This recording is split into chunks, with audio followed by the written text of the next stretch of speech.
Sebelumnya saya ingin memastikan dulu, apakah suara saya sudah terdengar dengan jelas? Teman-teman mungkin boleh kasih tahu di kolom komentar, apakah suara saya sudah terdengar dengan jelas? Sudah ya? Oke, baik. Selamat dan semangat pagi, teman-teman. Gimana kabarnya hari ini? Selamat datang, saya ucapkan kepada teman-teman peserta webinar series dengan tema Self-Development di Tengah Pandemi yang diselenggarakan oleh payungkolbu.id bekerjasama dengan Magister Psikologi Profesi Universitas Islam Indonesia, Yogyakarta. Ya, teman-teman, jadi kita sudah di batch 4 nih. Artinya kita sudah ada di batch terakhir dari rangkaian webinar series Self-Development ini. Jadi kami ingin mengucapkan terima kasih banyak kepada teman-teman yang sudah antusias mengikuti webinar series kami, yang mungkin ada yang mengikuti dari batch 1 sampai hari ini. Terima kasih banyak untuk antusiasmenya, teman-teman. Dan topik kita pada pagi hari ini juga nggak kalah menarik, yaitu menjadi pembelajar tangguh di tengah pandemi. Topik ini mungkin menarik ya, karena saya, teman-teman di sini mungkin ada yang sebagai siswa, mahasiswa, guru, ataupun orang tua, atau penggiat pendidikan. Kita semua merasakan betul dampak langsung dari proses pendidikan gitu ya, yang banyak berubah karena kondisi pandemi ini. Nah, nanti kami akan banyak membahas ini dengan pemateri kita hari ini. Oke, sebelumnya perkenalkan, saya Ade Melasari, biasanya dipanggil Ade. Insya Allah teman-teman selama jalannya acara pada pagi hari ini. Asal saya dari Bone, Sulawesi Selatan. Ada yang dari Bone juga mungkin? Atau dari Sulawesi Selatan. Nanti boleh sapa-sapa ya. Oke, dan saat ini saya sedang melanjutkan studi di Magister Psikologi Profesi UGM bidang klinis. Saya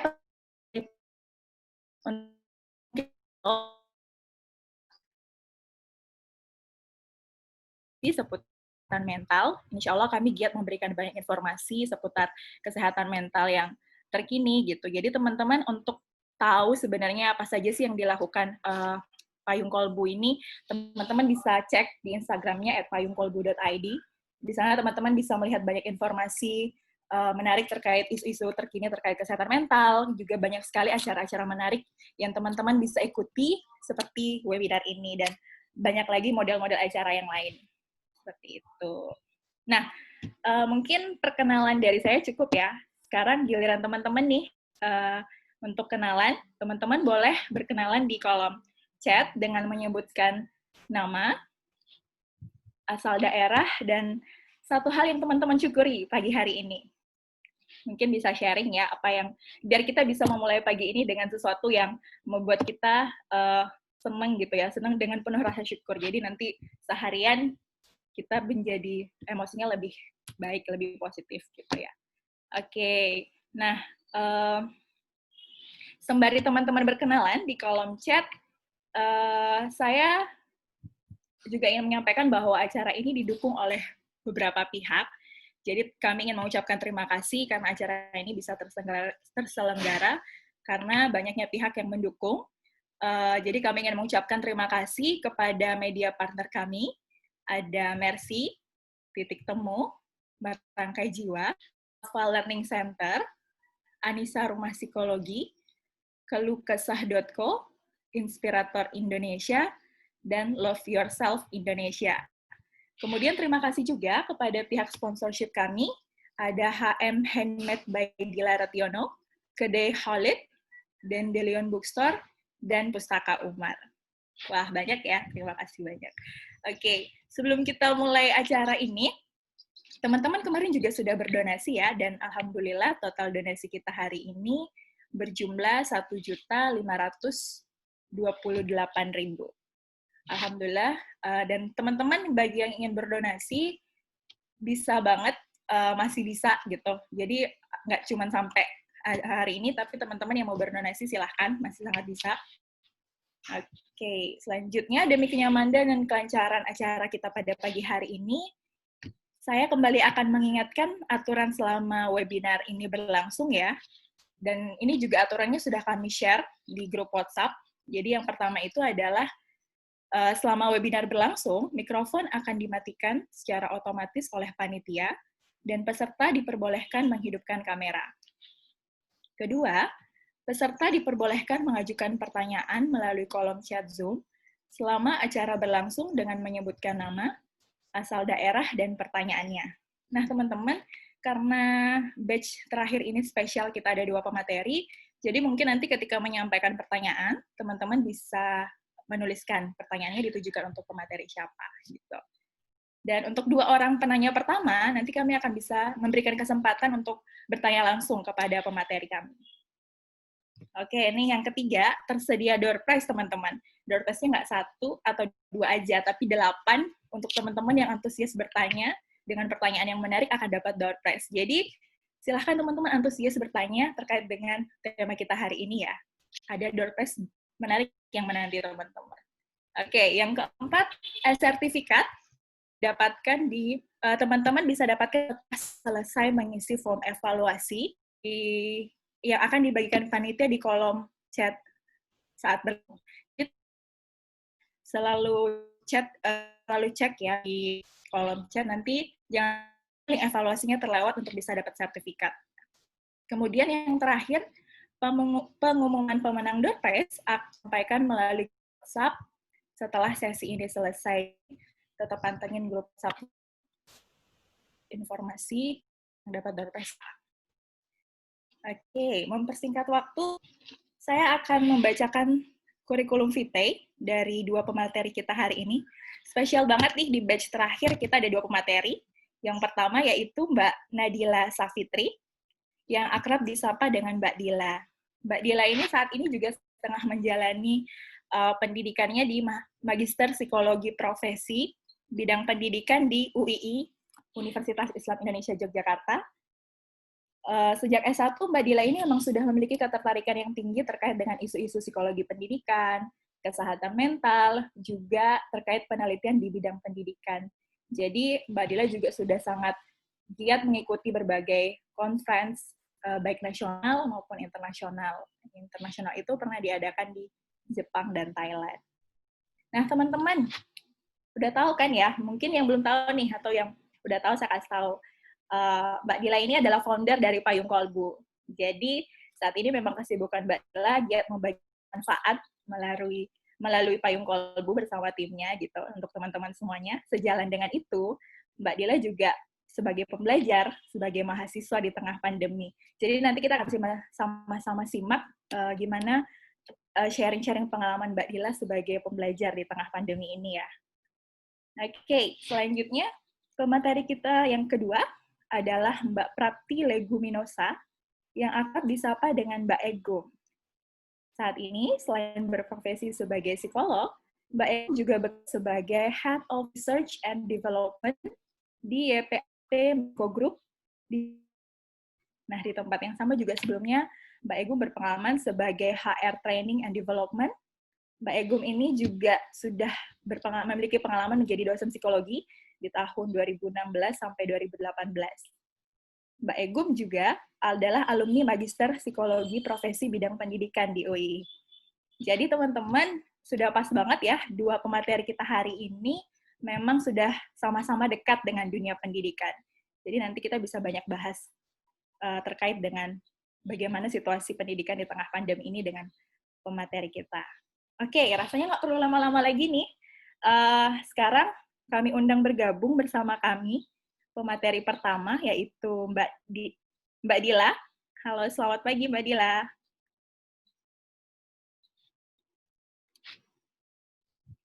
Apakah Mbak Dila sudah bergabung? Halo. Assalamualaikum. Halo, selamat pagi. Waalaikumsalam. Selamat pagi Mbak Dila. Pagi, Ade. Udah terdengar jelas ya suaranya? Dari saya sudah jelas. Oke. Teman-teman juga semoga sudah jelas ya. Oke, Mbak Dila lagi di mana nih, Mbak? Lagi di rumah. Di rumah. Di Lampung ya? Ya, di Lampung. Mungkin ada teman-teman yang dari Lampung juga ya? Ya, saya gitu nih. Gimana kabarnya, Mbak? Alhamdulillah baik, sehat. Ade gimana, Ade? Alhamdulillah, baik. Sehat. Oke, kayaknya nggak perlu lama-lama nih Mbak Dila. Kita udah mau dengerin sharing-sharing pengalaman Mbak Dila di tengah pandemi ini sebagai pembelajar. Jadi, waktu dan tempat saya silahkan. Oke, siap. Bismillahirrahmanirrahim. Assalamualaikum warahmatullahi wabarakatuh. Waalaikumsalam warahmatullahi wabarakatuh. Berarti sudah terdengar dengan jelas ya suara saya ya? Oke, siap. Alhamdulillah. Alhamdulillahirrabbilalamin. Allahumma sholli ala sayyidina Muhammad wa ala ali Muhammad. Selamat pagi teman-teman semua. Sekali lagi saya berterima kasih kepada teman-teman yang sudah mendaftar pada webinar series kali ini. Hari ini kita batch terakhir ya. Saya mewakili Pak Kolbu juga mengucapkan terima kasih kepada teman-teman. Mungkin ada yang mengikuti sejak batch pertama atau batch ini doang, nggak apa-apa. Saya berterima kasih. Selamat nanti kita belajar bersama, berdialog bersama teman-teman di sini. Pagi ini saya bersyukur sekali, berkesempatan gitu untuk belajar bareng, nanti berdialog dengan teman-teman semua, dan dengan senior saya yang sudah expert, karena beliau ini memang sudah bergelut di dunia pendidikan itu udah bertahun-tahun gitu, jadi psikolog pendidikan gitu. Jadi nanti kita akan lebih tahu gitu banyak informasi yang diberikan oleh Mbak Egum, panggilan akrabnya. Nanti kita bisa tanya-tanya dan diskusi bareng gitu.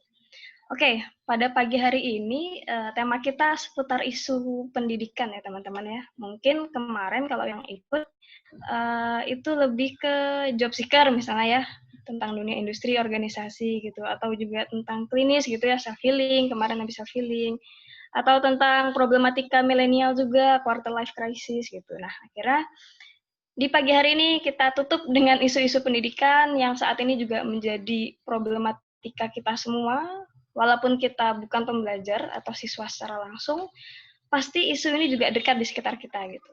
Karena mungkin adiknya gitu atau tetangganya gitu ya, atau sekolah di dekat rumahnya gitu, semua pada merasakan gitu adanya perubahan sistem pendidikan di tengah pandemi ini gitu. Oke, saya akan sharing-sharing aja teman-teman karena saya juga ini sebagai mahasiswa gitu ya. Bisa sambil di-share materinya. Nanti saya akan sharing santai aja. Oke. Menjadi pembelajar tangguh di tengah pandemi, itu judulnya gitu ya. Memangnya kenapa sih harus tangguh gitu ya? Pertanyaannya kenapa sih harus tangguh gitu? Kenapa juga harus tangguh di tengah pandemi gitu? Memangnya pendidikan di tengah pandemi itu kenapa kok harus tangguh gitu ya?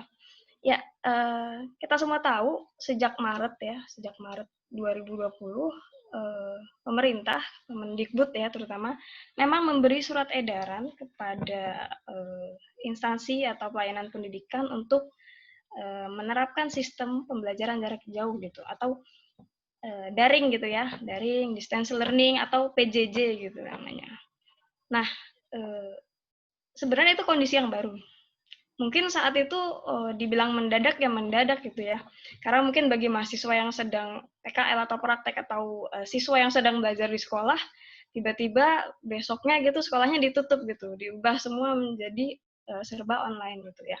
Walaupun dibilang baru-baru banget juga mungkin enggak juga, apalagi bagi mahasiswa yang sudah terbiasa dengan sistem online.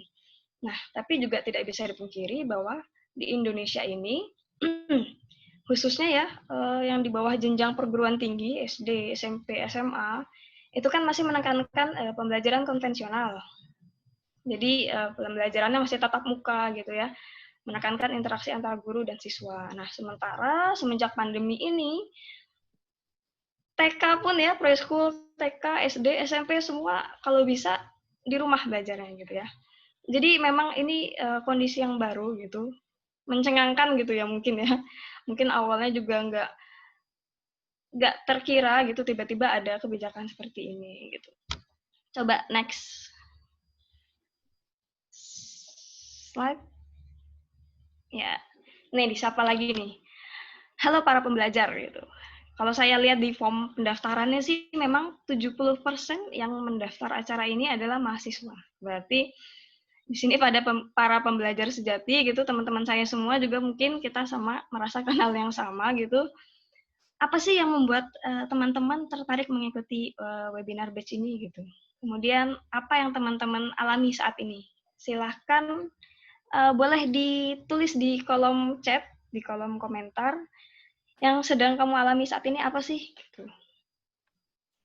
Kalau Ade gimana deh? Ade kan sebagai mahasiswa juga ya?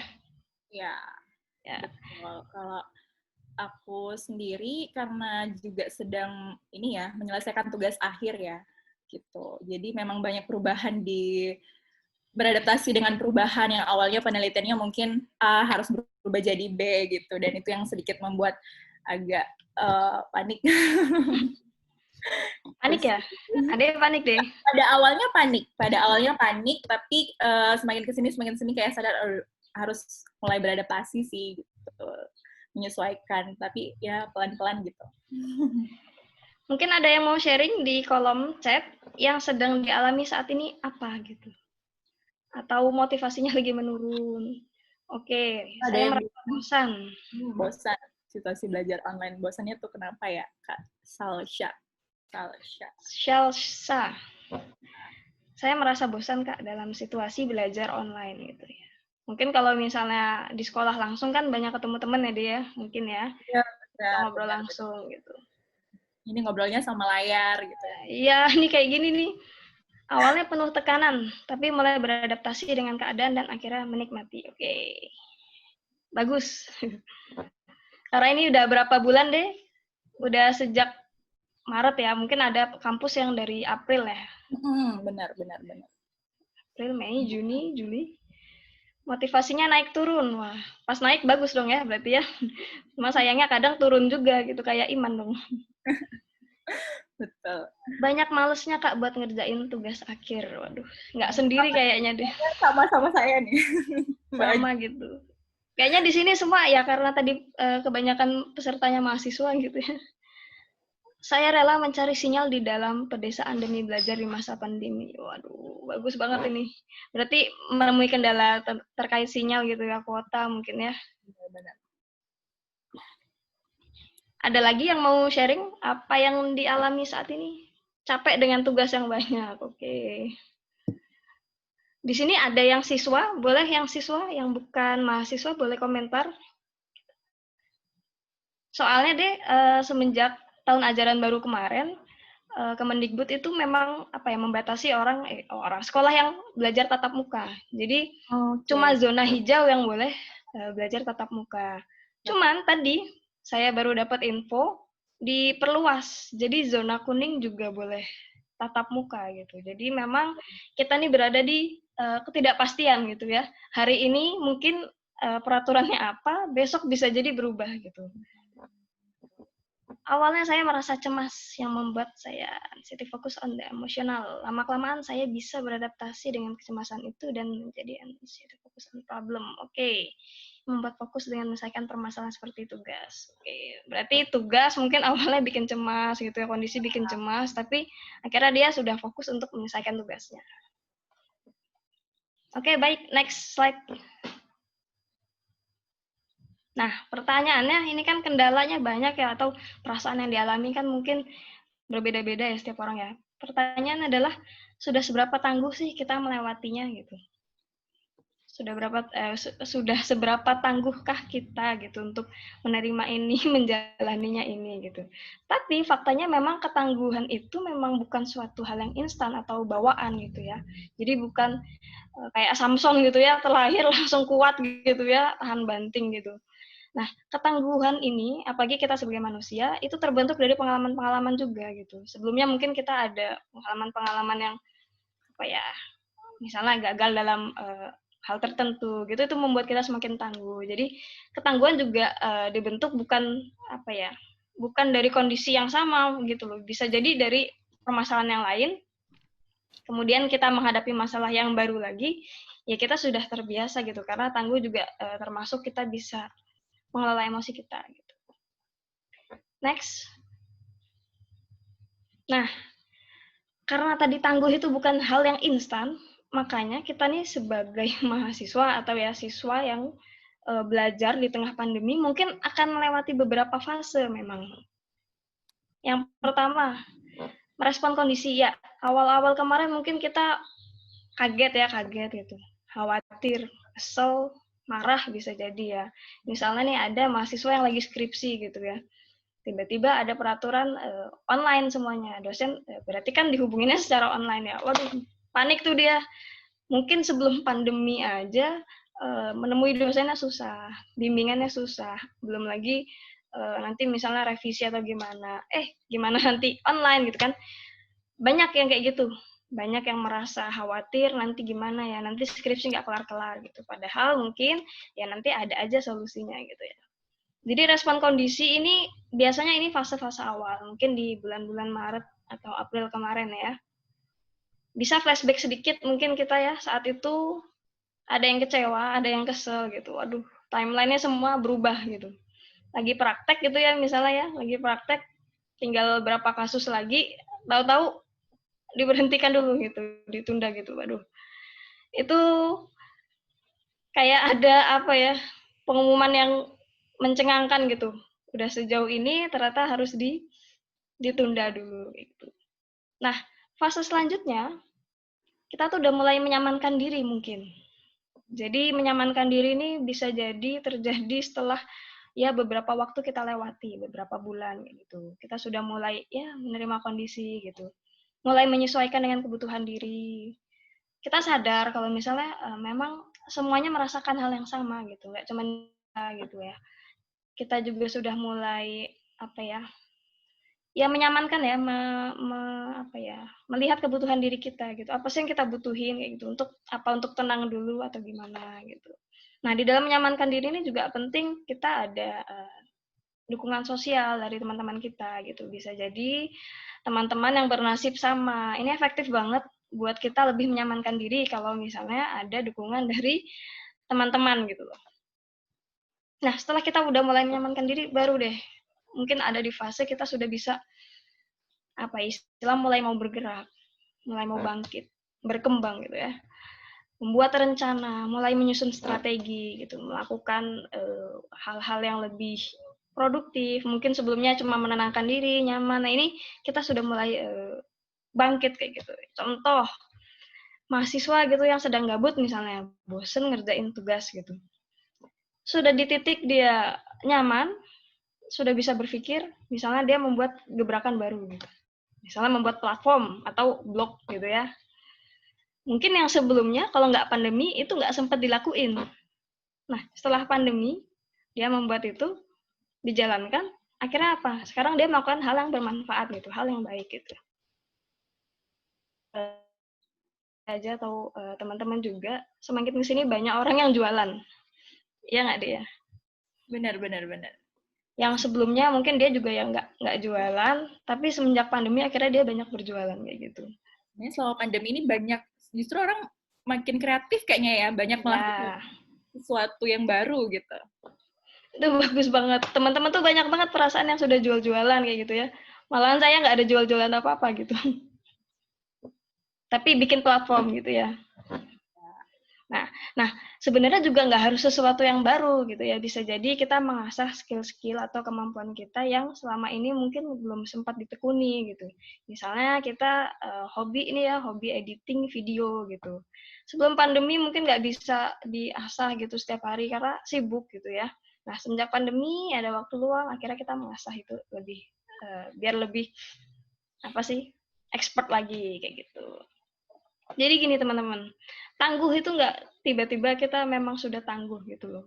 Tapi sebelumnya, pengalaman-pengalaman sebelumnya bisa memang mempengaruhi kita lebih bisa menghadapi atau beradaptasi atau enggak, kayak gitu. Nah, nggak tahu nih teman-teman ada di fase apa nih saat ini, atau teman-teman masih mencoba menyamankan diri, atau teman-teman di sini sudah mulai banyak membuat rencana, strategi, atau apapun itu. Oke, next. Ya, dari more to learning dan konten. Jadi belajar itu nggak hanya soal materi atau tugas atau konten gitu ya. Kita berada di saat seperti ini, situasi seperti ini, itu juga belajar kayak gitu ya. Kita belajar beradaptasi, kita belajar dengan situasi yang baru, kita belajar mengelola emosi kita belajar untuk memenuhi kebutuhan kita dengan kondisi yang seperti ini gitu. Jadi belajar nggak hanya melulu tentang materi atau tugas perkuliahan atau sekolah. Nah, memang, tapi prosesnya nggak simpel ya. Kalau tadi kelihatannya fase 3 itu kayaknya gampang gitu ya, respon kondisi, nyaman, sama bangkit gitu. Pasti banyak ada kendala, baik kendala yang dari dalam diri maupun dari luar diri. Nah, bagaimana sih kondisi psikologis para pembelajar ini dan bagaimana yang bisa dilakukan oleh mereka untuk mengatasinya? Mungkin setelah ini kita akan bisa simak penjelasannya dari Mbak Egum.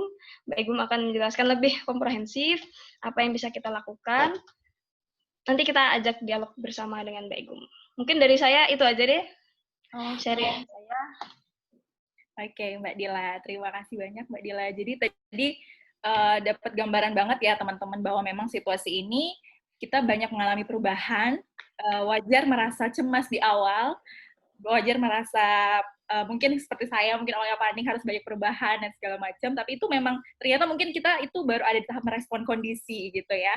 Nanti seiring dengan berjalannya waktu kita bisa mulai menyamankan diri, lalu kemudian bisa membuat strategi-strategi untuk bangkit kembali gitu ya. Yap, tuh. Oke, mungkin selanjutnya kita undang ini ya, pemateri kedua kita, Mbak Egum. Halo, Assalamualaikum, selamat pagi Mbak Egum. Selamat pagi, Waalaikumsalam warahmatullahi wabarakatuh. Halo Mbak Ade, kayak kita baru ketemu ya? Ya, benar. Baru kenal nih sama Mbak Egum. Salam Melalui kenal. Virtual ini. Oke, gimana nih Mbak kabarnya pagi hari ini? Baik, Alhamdulillah. Jakarta lagi rada-rada mendung nih. Oh, Di situ gitu. gimana? Di tempat saya lumayan mendung juga ternyata. Tapi semoga perasaan kita nggak mendung ya. Iya, enggak. Mbak Egum di Jakarta ya sekarang? Iya. Lebih baik di Jakarta ya Mbak ya? Oke. Mbak Egum mungkin nggak usah lama-lama ya. Kita bisa mulai saja. Waktu dan tempat saya silahkan. Oke, terima kasih Mbak Ade. Baik. Bismillahirrahmanirrahim. Assalamualaikum warahmatullahi wabarakatuh. Di mute semua ya. Ya, selamat pagi semuanya. Saya berharap semoga semua dalam keadaan sehat, bahagia gitu ya. Dan alhamdulillah nih luar biasa banget di sini sudah hadir orang-orang yang menurut saya sudah mencoba meluangkan weekendnya dengan sesuatu yang berfaedah, insya Allah ya, semoga bermanfaat. Oke Mbak Ade, mungkin saya bisa minta tolong untuk di share screen. Jadi saya ada beberapa slide untuk membantu. Oke, baik teman-teman semuanya, kemarin terakhir saya koordinasi dengan teman-teman dari tim panitia, katanya gini, Mbak, ini kan juga bahkan ada nih yang keluaran terbaru Permendikbud surat edaran dari kementerian, bahkan kemarin sudah ada juga ya istilahnya sosialisasi gitu, perubahan struktur kurikulum dan segala macam. Jadi coba deh kita bahas juga tentang bagaimana sih menjadi pembelajar tangguh di tengah pandemi. Nah, jadi hari ini kita coba untuk bersama-sama dialog tentang hal ini. Oke, next.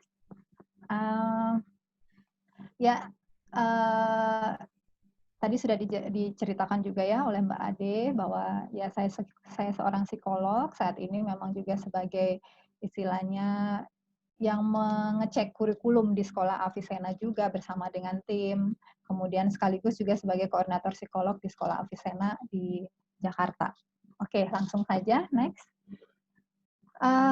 Ya, teman-teman, seperti yang kita ketahui ya, pandemi ini muncul awalnya virus COVID-19 ini muncul di Cina, di Wuhan, ya, terus kemudian menyebar hampir ke seluruh penjuru dunia, gitu. Dan hal ini tentu saja membawa dampak yang besar karena dia sudah ditetapkan sebagai pandemi oleh WHO, yang kemudian hal ini membuat kita jadi banyak beradaptasi, tidak hanya sebagai individu, bahkan secara sistemik pun baik itu kebijakan dan segala macamnya berubah juga karena adanya pandemi ini. Kalau kita ingat kembali flashback di Indonesia awalnya munculnya di Depok ya, Jawa Barat. Jadi sebenarnya dekat tangga gitu. Dan sebenarnya tempat saya juga sekarang masih termasuk zona merah sehingga kami di sini pun masih tetap sangat ketat dengan protokol kesehatan. Nah, hal ini banyak sekali dampaknya, tidak hanya di kesehatan, tetapi juga di pendidikan, perekonomian, dan seterusnya. Nah, coba kita fokus untuk melihat apa sih tantangannya, apa sih dampaknya di pendidikan, dan bagaimana seharusnya kita bisa tangguh menghadapi situasi yang luar biasa ini. Ya, oke, next. Nah, teman-teman, apa yang berubah setelah adanya pandemi ini? Kalau dalam konteks pendidikan sederhananya ada dua nih, gitu ya. Work from home untuk guru, dosen, dan yang lainnya, gitu ya. Tapi nggak cuma di konteks pendidikan juga, saya pun di corporate pun juga bekerjanya dari rumah, seperti itu. Kemudian ada learn from home, atau sering disebut school from home juga, atau PJJ, gitu ya. Atau BDR, banyak sekali istilahnya, yang intinya adalah itu menyebutkan bahwa kita semua diminta untuk belajar dari rumah, bekerja dari rumah. Nah, kalau kita melihat hal ini, tentu saja, walaupun sekarang ya terakhir Pak Nadiem menyampaikan akan mulai dicoba dibuka nih untuk zona hijau dan zona kuning dengan tetap protokol kesehatan yang sangat ketat. Tapi tentu saja kalau kita lihat kesiapan kita ini masih sangat kurang. Jangankan mungkin di rekan-rekan kita di pelosok sana, bahkan di ibu kota pun kalau kita perhatikan untuk PJJ ini banyak yang juga masih keteteran, banyak yang masih butuh penyesuaian bahkan hingga hari ini. Nah, 6 bulan berupaya membatasi aktivitas di luar rumah, ya tentu banyak sekali yang berubah. Pertama, yang tadinya kita bisa bersosialisasi gitu ya, main sama teman-teman pulang sekolah, bisa belajar bareng atau bisa diskusi, ngikutin ekskul, sekarang nggak lagi. Semua harus dilakukan di rumah dan harus di depan layar. Nah, ini juga tentu ada pengaruhnya dengan screen time ya, kesehatan mata kita dan seterusnya. Nah, tetapi mau tidak mau, kita harus tetap menyesuaikan diri nih dengan kondisi ini. Suka tidak suka, kita harus tetap berdamai dengan kondisi ini. Nah, tapi prosesnya seperti apa sih sebaiknya? Nah, siapa yang sebenarnya berdamai di sini? Apakah hanya siswa atau mahasiswa? Tidak, ya. Kalau di sini bahasannya tentang menjadi tangguh sebagai pembelajar, sebetulnya konteks pembelajar di sini tidak hanya siswa dan mahasiswa. Guru pun berupaya menyesuaikan diri, belajar banyak hal baru. Orang tua juga demikian. Jadi, kita samakan dulu nih frame kita di pagi ini. Pembelajar di sini tidak hanya siswa atau mahasiswa ya, tapi juga guru, tapi juga orang tua, dan semuanya. Karena kita semua belajar hal baru, kita semua beradaptasi dengan situasi ini. Maka nanti dalam kesempatan ini saya juga akan mencoba tidak hanya menelaah dari sisi kesiapan siswa atau mahasiswa, atau bagaimana menjadi tangguh sebagai siswa atau mahasiswa, tapi juga kita coba melihat bagaimana menjadi tangguh juga sebagai seorang guru, sebagai orang tua, karena peran-peran itu juga saling berkorelasi, saling menguatkan. Ya, jadi di sini yang melakukan penyesuaian tidak hanya siswa atau mahasiswa, tapi seluruh pihak. Ya, nah, oke. Mari kita fokus untuk membahas lebih banyak pada aspek pendidikan. Ya, bagaimana sih menyesuaikan diri menjadi pembelajar tangguh di tengah pandemi COVID-19. Oke, next. Ya, coba teman-teman kita perhatikan. Di sini saya coba untuk menunjukkan apa sih tantangan pendidikan saat ini. Semua yang saya tuliskan di sini adalah, nah ini suara saya jelas, kayaknya tadi ada yang bilang agak kresek-kresek gitu ya, semoga enggak ya. Ya, teman-teman semua, saya mencoba untuk memaparkan hal-hal yang memang realitanya saya temui di lapangan sebagai seorang psikolog pendidikan, sebagai seorang yang memang juga di corporate untuk mendesain bagaimana sih sebaiknya kebijakan untuk PJJ di masa pandemi ini. Jadi ini benar-benar realita yang saya temui di lapangan, saya coba untuk paparkan. Pertama, tantangan pendidikan saat ini adalah satu kebijakan yang berubah-ubah. Kita sama-sama tahu bahwa kita di Indonesia belum betul-betul siap dengan kondisi pandemi ini. Oke, kita misalnya menggunakan kurikulum 2013 gitu ya. In generalnya kita semua banyak menggunakan kurikulum 2013. Akan tetapi di kondisi seperti ini kan perlu penyesuaian. Ada kebijakan-kebijakan yang berubah, surat edaran dan segala macam itu terus aja kita pantau setiap hari.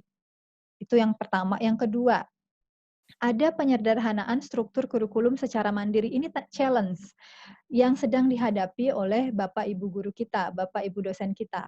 Untuk apa? Untuk membuat PJJ ini tetap optimal, untuk membuat teman-teman juga tetap merasa nyaman dalam proses pembelajaran. Nah, jadi tantangan ini membuat guru juga mau tidak hanya menyiapkan materi, bahkan guru-guru kita atau dosen-dosen kita membuat mapping lagi nih, mengulang kurikulum mapping lagi ya, sesuai dengan kebutuhan, sesuai dengan surat edaran yang ada, dan seterusnya. Dan itu butuh waktu yang cukup banyak, butuh konsentrasi yang luar biasa. Nah, dalam kondisi yang cukup sulit saat ini pun tantangannya luar biasa. Maka dari itu, teman-teman, sangat wajar sekali ketika guru-guru kita juga mungkin ada yang stressful gitu ya, maksudnya pusing nih, gimana nih mengakomodir semua ini. Nah, itu juga perlu kita pahami sebagai siapa? Sebagai siswa, sebagai pembelajar, atau juga kita perlu pahami sebagai orang tua, sehingga tidak ada komplain-komplain yang menyudutkan. Nah, karena apa? Karena di sini kita sama-sama belajar, nggak bisa menyalahkan satu pihak, ya. Kita juga nggak bisa menyalahkan orang tua, misalnya ya, kalau kita berperan sebagai guru atau dosen, yang misalnya orang tua kita anggap, aduh gimana sih bisanya komplain doang, karena apa? Karena orang tua kita juga belum siap menjadi keterampilan pedagogiknya belum ada nih. Kalaupun ada mungkin tidak se-expert Bapak Ibu guru. Nah, terus kemudian gimana nih siswa kita? Aduh, siswa kita juga ngerasa pusing nih, karena apa? Ya karena juga mereka sedang menyesuaikan diri. Maka dari itu ada nanti hal-hal yang coba kita perlu perhatikan, kita coba perlu upayakan bersama, ya. Nanti kita paparkan di sini. Yang ketiga, apa sih tantangannya pendidikan saat ini? Metode mengajar. Nah, kalau dulu mungkin kalau tatap muka lebih enak ya, kalau ada yang nggak bisa, kita bisa datang, terus kemudian maksudnya mendekatinya, ngasih tahu dengan jelas. Tapi daring seperti ini kan kadang tidak bisa semuanya kita pantau betul-betul satu persatu, apalagi untuk pembelajar khusus yang mungkin mengalami kesulitan, kayak maaf misalnya rekan-rekan kita yang slow learner atau yang mengalami kesulitan belajar, itu kan butuh pendampingan khusus dan itu agak susah dilakukan secara daring, seperti itu. Nah, kemudian durasi. Nah, ini nih yang terjadi di Jakarta nih teman-teman. Kalau teman-teman bilang, aduh dipendekin dong durasinya gitu, maksudnya atau yang biasanya jam 2 baru selesai sekolah, harusnya mah jam 12 gitu. Itu pernah juga kita lakukan, tapi ada juga orang tua yang komplain, loh anak saya kok jadinya belajarnya sangat pendek. Nah, ini juga jadi dilema nih, ternyata nggak semua orang tua juga loh yang mau dipendekin jamnya belajarnya, tapi harusnya sesuai biar anak saya bisa dapat pembelajaran yang optimal daripada dia tidak melakukan aktivitas apa-apa. Nah, dilema-dilema seperti itu pun ada di ibu kota gitu.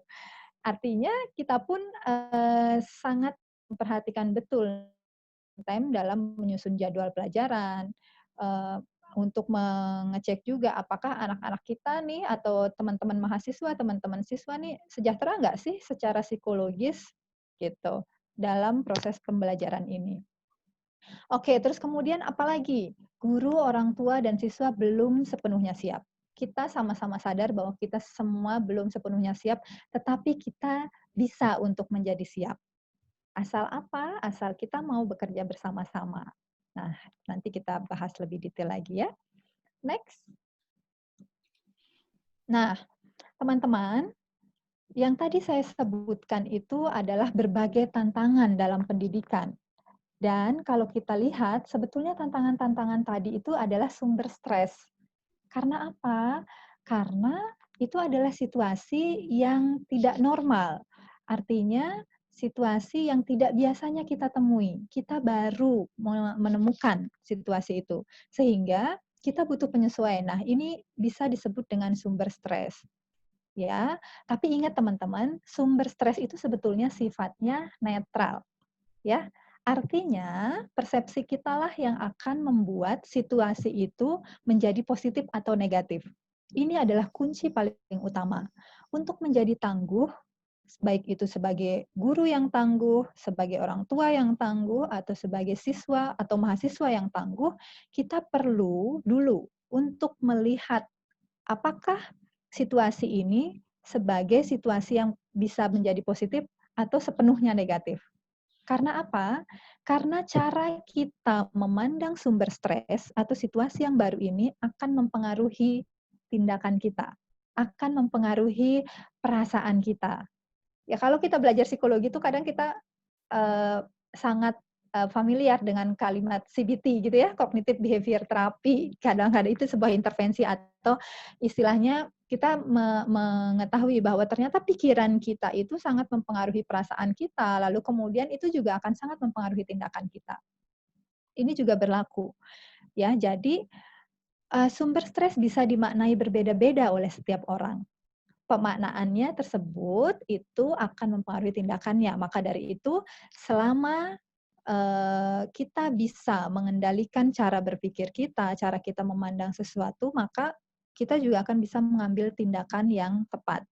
Nah, ini kalau kita sedang mengalami situasi stres itu kan kadang kita ada istilah yang disebut coping atau sederhananya adalah tindakan untuk mengurangi tekanan, seperti itu ya. Nah, kalau kita fokusnya pada masalah, biasanya itu tidak akan efektif. Ya, kalau kita fokusnya pada solusi, apa yang bisa kita lakukan, kita mencoba memahami situasi ini bahwa situasi yang tidak normal sehingga wajar ketika orang tua kita jadi marah-marah atau guru kita juga jadi mungkin agak terlambat merespon, maka kita jadi lebih mudah berempati, gitu ya. Nah, biasanya kalau tindakan kita sudah nggak efektif nih, ya, itu juga kondisi ini akan membuat kita terpapar stres terus ya, maksudnya jadi takut, cemas, gelisah, sebel gitu ya, pokoknya emosi-emosi negatif itu numpuk di kita, dan itu akan mempengaruhi kondisi fisik kita. Ada reaksi-reaksi fisiologis yang muncul di kita, yang tadinya biasanya makannya banyak atau lancar misalnya ya, malah sekarang jadi MAH misalnya. Atau ada bahkan sampai, saya juga punya klien nih, akhirnya dia jadi kayak, dia sering muntah-muntah dan segala macam, ternyata itu juga psikosomatis. Ada kekhawatiran ketika target-targetnya tidak tercapai. Terus saya jadi ingat nih, tadi Mbak Ade, terus kemudian Mbak Dila cerita, "Aduh PKPP-nya ditunda nih," gitu. Nah, jangan sampai jadi psikosomatis nih ya, atau jangan sampai jadi kayak stressful, malah jadi nggak sehat.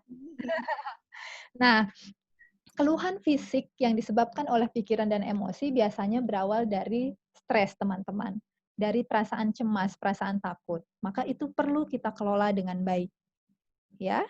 Nah, lalu kemudian kondisi stres yang terus-menerus ini akan mempengaruhi organ tubuh terlemah yang ada di kita. Yang tadinya misalnya kita nggak pernah, oke mungkin ada MAH gitu ya, tapi nggak pernah kambuh, tapi sangat mungkin jadi kambuh lagi. Berpeluang memperparah kalau kondisi psikologis kita juga kita tidak aware terhadapnya. Jadi kita punya tanggung jawab pribadi atas kondisi kita, termasuk kondisi psikologis. Ya, jadi mari nanti kita bersama-sama membenahinya. Oke, next. Pertama, teman-teman, bagaimana caranya agar kita bisa menjadi tangguh? Sadari dulu, ini yang paling penting. Sadari dulu bahwa kita semua ini sedang sama-sama di masa sulit. Ya, ini nih yang saya tulis poin-poinnya ini adalah yang realitanya ada. Siswa kami pun ada yang bilang, aduh Bu, ini tuh tugasnya banyak, deadline-nya bersamaan. Kadang kita mikirnya di rumah bisa lebih tenang, tapi malah di kondisi PJJ ini bikin kita jadi nggak tahu waktu, bahkan ngerjain tugas sampai tengah malam dan seterusnya. Ini keluhan-keluhan siswa. Ada juga yang kuota internetnya ini habis misalnya, telat ngumpulin tugas. Jadi deg-degan, apalagi bagi yang emang selalu teratur gitu ya, ngumpulin tugasnya, begitu kuota internetnya habis, langsung kayak yang panik. Nah, instruksinya juga nggak jelas. Terus ada juga siswa kita yang demotivasi nih karena nggak ada kesempatan untuk interaksi secara langsung misalnya dengan teman-temannya. Orang tua juga marah-marah. Nah, ini kan bikin mereka jadi stressful. Ini kondisi siswa kita. Kondisi guru kita. Pertama, guru kita tuh juga sempat ada kekhawatiran tidak bisa mencapai target kurikulum. Walaupun alhamdulillah kemarin juga sudah diperjelas oleh Pak Nadiem ya bahwa tidak diharuskan mencapai seluruh KD-KI yang ada di struktur kurikulum, tetapi disesuaikan dengan kebutuhan.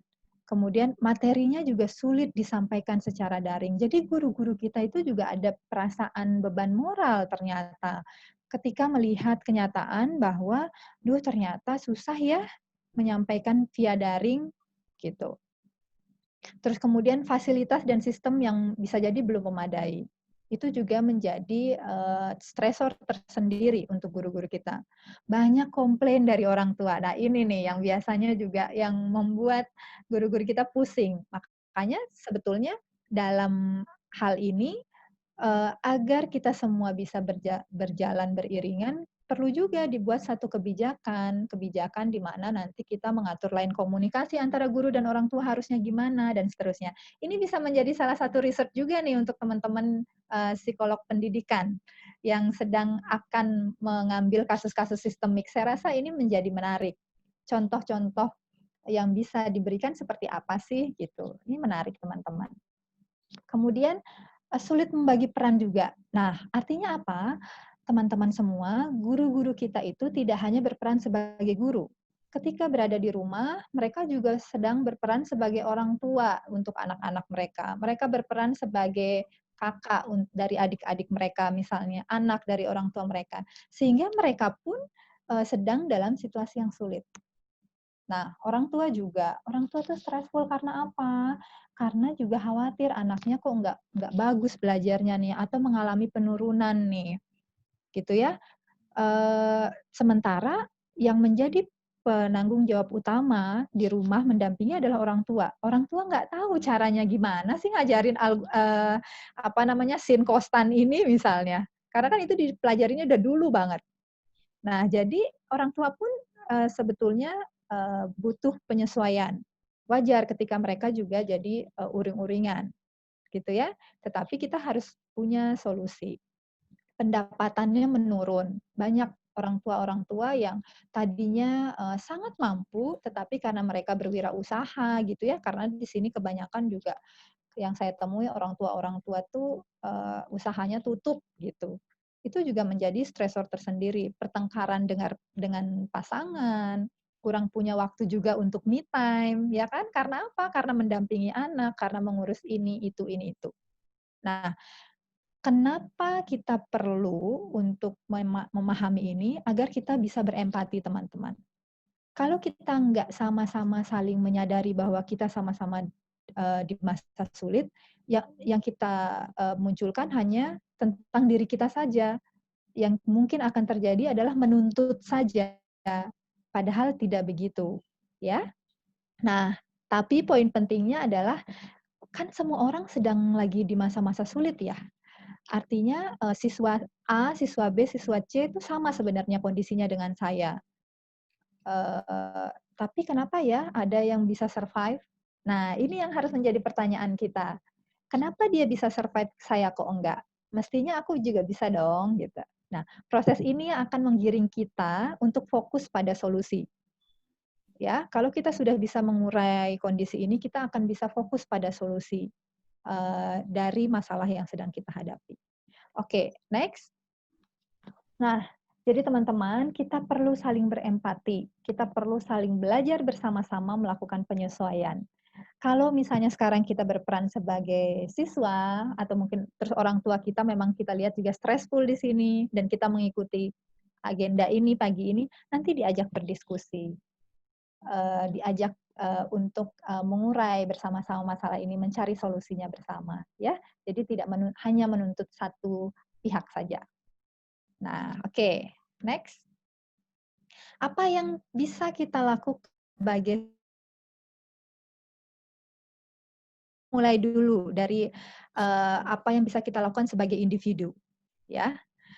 Nah, sebagai pembelajar, yang pertama tadi sudah saya sampaikan, empati dulu, pahami situasi. Kemudian yang kedua, fokus pada solusi bukan pada masalah. Contoh deh misalnya, duh ini ibu nih kok belum ada ini sih, belum ada feedback nih dari apa namanya latihan soal yang ini misal. Ini untuk siswa ya, atau untuk mahasiswa, kok belum ada feedback sih revisian-revisian ini. Jadi bingung kan mau melangkah gimana. Nah, fokusnya bukan kepada kok belum adanya, itu kan masalah, tapi fokus pada solusi apa ya kemudian yang bisa saya lakukan.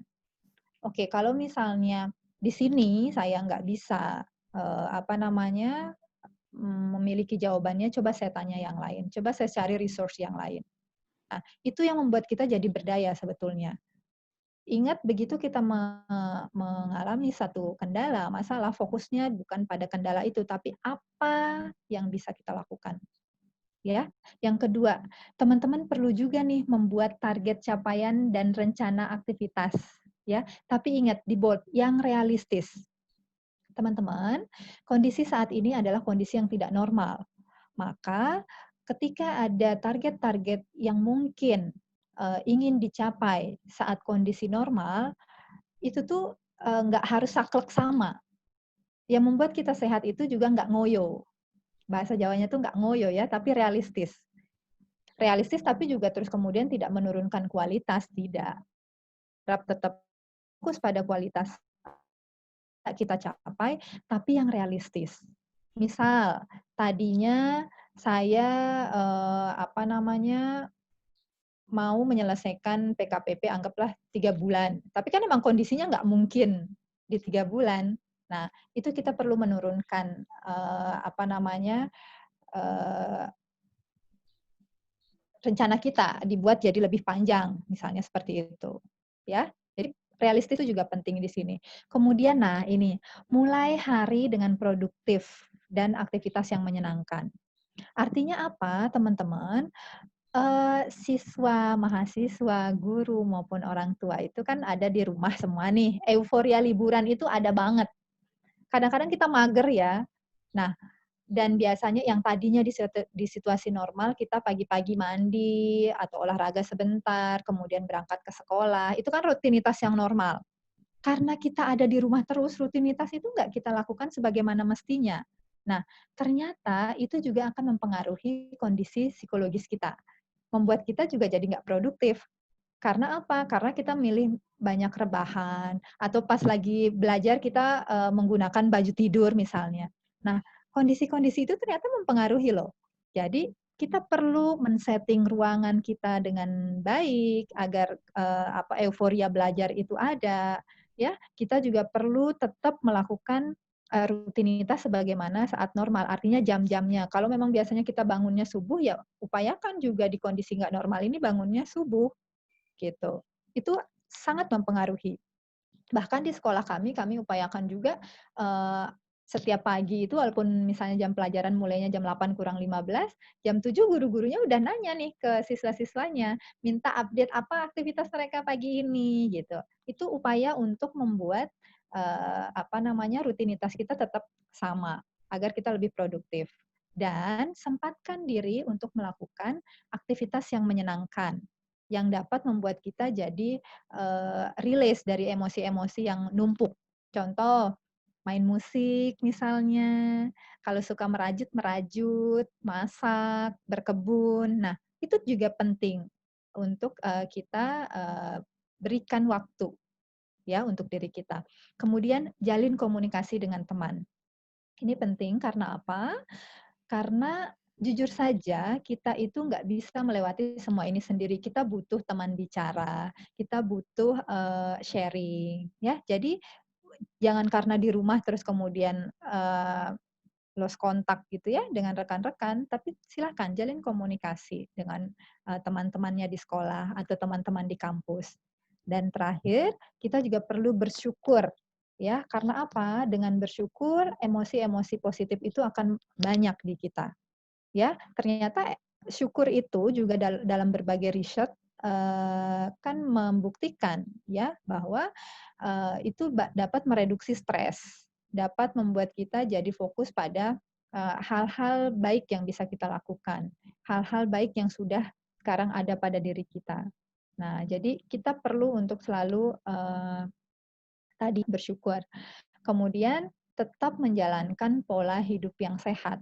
Kenapa? Karena ini masih situasi yang normal, teman-teman. Walaupun new normal, bukan berarti kita bisa kayak main ke sana kemari tanpa menjalankan protokol kesehatan. Nah, itu akan berpengaruh juga. Jadi, itu sedikit tips-tipsnya. Nanti kita akan bahas detail di Q&A ya.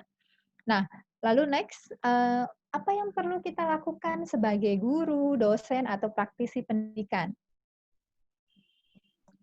Oke, yang pertama, ini kaitannya dengan kurikulum atau metode. Kita perlu melakukan penyederhanaan, ya. Karena apa? Karena ini situasinya sudah tidak sama seperti biasanya. Penyederhanaan kurikulum itu bisa macam-macam, bisa dilakukan dengan pelajaran yang terintegrasi. Misalnya, kalau pelajaran yang terintegrasi itu kan science and social biasanya core-nya ya, lalu kemudian nanti kayak bahasa nanti bisa masuk ke science, bisa masuk ke sosial. Jadi kayak salah satu contohnya adalah ada satu mata pelajaran di mana gurunya langsung masuk misalnya berdua, karena pelajarannya terintegrasi. Nah, harapannya dengan begitu, itu membuat anak-anak kita juga punya suasana yang baru dalam belajar. Itu juga membuat kita bisa mempersingkat yang tadinya misalnya jam seni musik 2 jam, jam bahasa Indonesia 2 jam, dipersingkat dua-duanya 2 jam. Nah, itu kan biasanya juga akan mengeluarkan ide-ide yang baru tuh, karena pakainya project based learning, inquiry based learning gitu ya. Jadi hal itu yang juga perlu kita upayakan. Tidak mudah memang, butuh kurikulum mapping dan segala macamnya, tapi di kondisi ini itu yang kita perlukan. Dan yang kedua, durasi waktu. Kita perlu mempertimbangkan durasi screen time. Artinya, dalam menyusun jadwal pelajaran, boleh dilakukan dengan cara mix antara daring dan luring. Daring itu maksudnya ya dalam jaringan, luring luar jaringan, artinya ada proses tatap muka seperti ini, ada juga yang mereka harus membuat tugas project gitu ya, atau mungkin dengan membaca atau literasi dan segala macam. Jadi ini saya share juga salah satu terobosan yang kami lakukan juga di sekolah-sekolah di sini yang ada di Jakarta. Itu tuh kita mencoba membuat pelajaran jadwal yang dimix durasinya, ya kita sesuaikan. Kalau untuk anak-anak 1,5 jam maksimal, 2,5 jam untuk yang SD, kemudian 3,5 jam untuk yang dewasa gitu ya, untuk yang remaja. Kira-kira gitu kurang lebih. Kemudian kita perlu juga membuat pedoman pembelajaran jarak jauh. Kenapa? Karena agar orang tua tuh tahu, ya ini akan meminimalisir juga komplain. Agar orang tua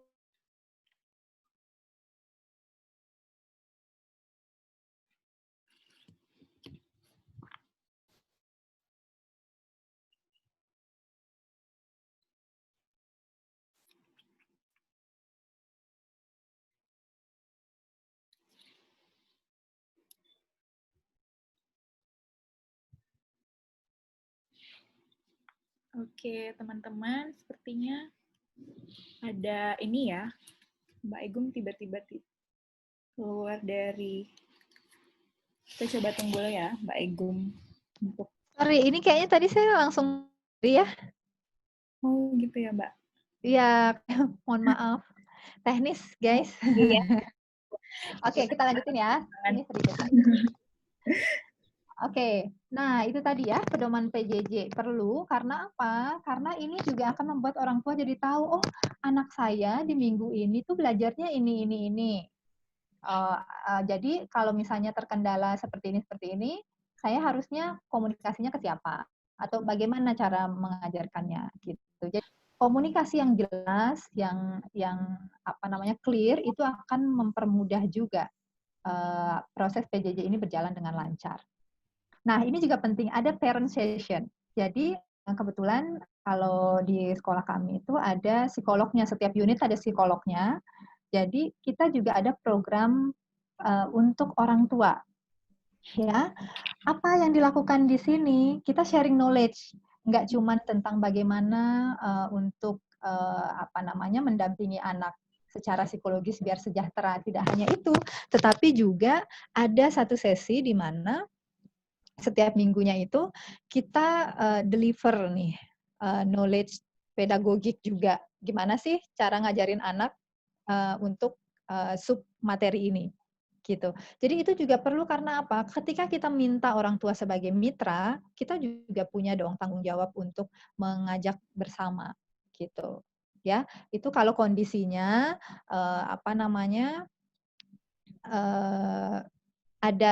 maksudnya di ibu kota ya. Kadang kalau ini dilakukan di pelosok-pelosok mungkin juga akan susah karena tidak semua juga orang tua yang paham penggunaan gadget, penggunaan IT, Zoom meeting dan segala macam ya. Tapi ini salah satu langkah yang bisa dilakukan juga. Jadi ada parent session-nya.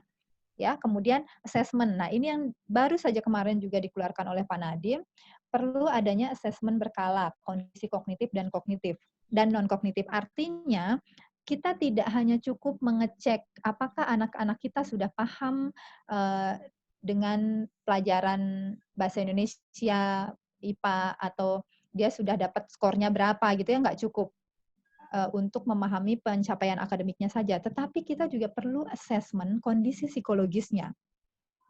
Sejauh mana sih anak-anak kita ini masih bersemangat, apa kendalanya. Jadi itu ya yang perlu juga kita lakukan. Nah, praktisi pendidikan dalam hal ini teman-teman psikolog pendidikan ini bisa sangat boleh berkontribusi di sini, ngasih tahu, bikin kelas daring seperti ini untuk guru-guru, gimana sih cara kita assessment kondisi psikologis siswa kita misalnya. Karena kan tidak semua guru juga tahu caranya. Belum semua orang tua juga bisa menyadari, mengobservasi apa yang menunjukkan anak-anaknya misalnya sudah mulai dalam kondisi stres, terus bagaimana pendekatannya. Nah, ini nih ranahnya teman-teman psikolog pendidikan juga nih. Atau rekan-rekan bisa bekerja sama dengan rekan-rekan mahasiswa. Sangat bisa kita berkontribusi di situ. Kemudian yang terakhir adalah booster. Booster ini adalah ada satu sesi di mana setiap minggunya itu atau mungkin 2 minggu sekali anak-anak kita itu benar-benar berkumpul semua secara virtual tapi tidak membahas mata pelajaran sama sekali. Jadi di situ adalah sesi mereka benar-benar yang curcol, benar-benar yang saling cerita dan segala macam, tidak ada pembahasan tugas, tidak ada pembahasan tentang materi dan segala macam. Untuk apa? Di sanalah ajang merilis emosinya. Nah, dan itu saya rasa tidak hanya diperlukan oleh siswa, mahasiswa pun sebetulnya membutuhkan itu.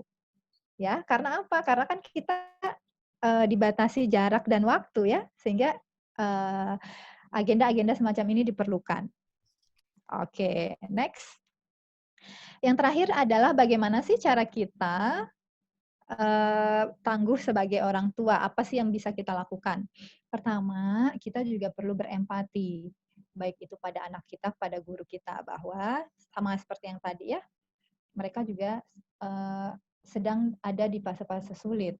Dan kita perlu juga nih percaya pada guru, percaya kepada orang-orang di sekolah. Karena apa? Kalau sejak awal kita masih udah ngerasa, aduh ini kayaknya nggak oke, ini nggak akan oke, sekolah atau guru juga tidak akan merasa mendapat dukungan. Sama halnya dengan ke anak-anak kita.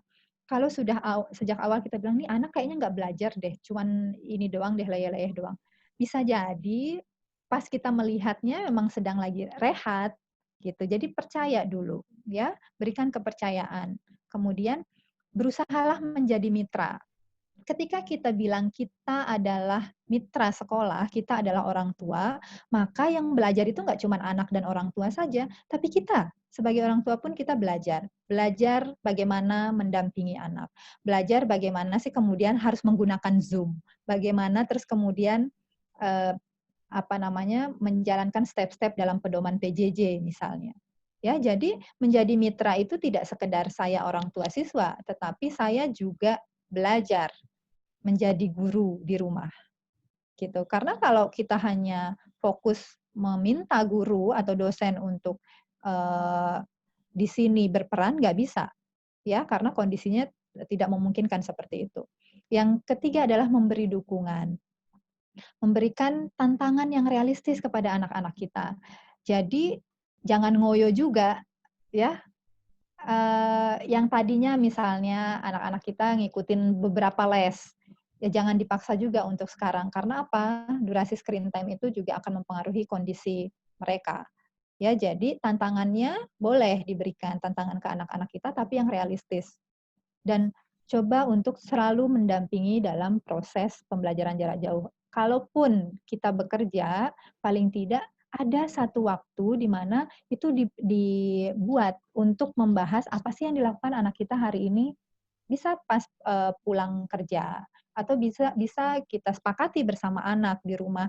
Oh, pokoknya setiap hari itu misalnya setelah sholat Isya, kita coba ya refleksi apa sih yang sudah kita lakukan seharian ini dan apa yang mau dilakukan besok. Nah, komunikasi-komunikasi semacam ini sangat diperlukan di rumah sehingga ada pantauan yang jelas.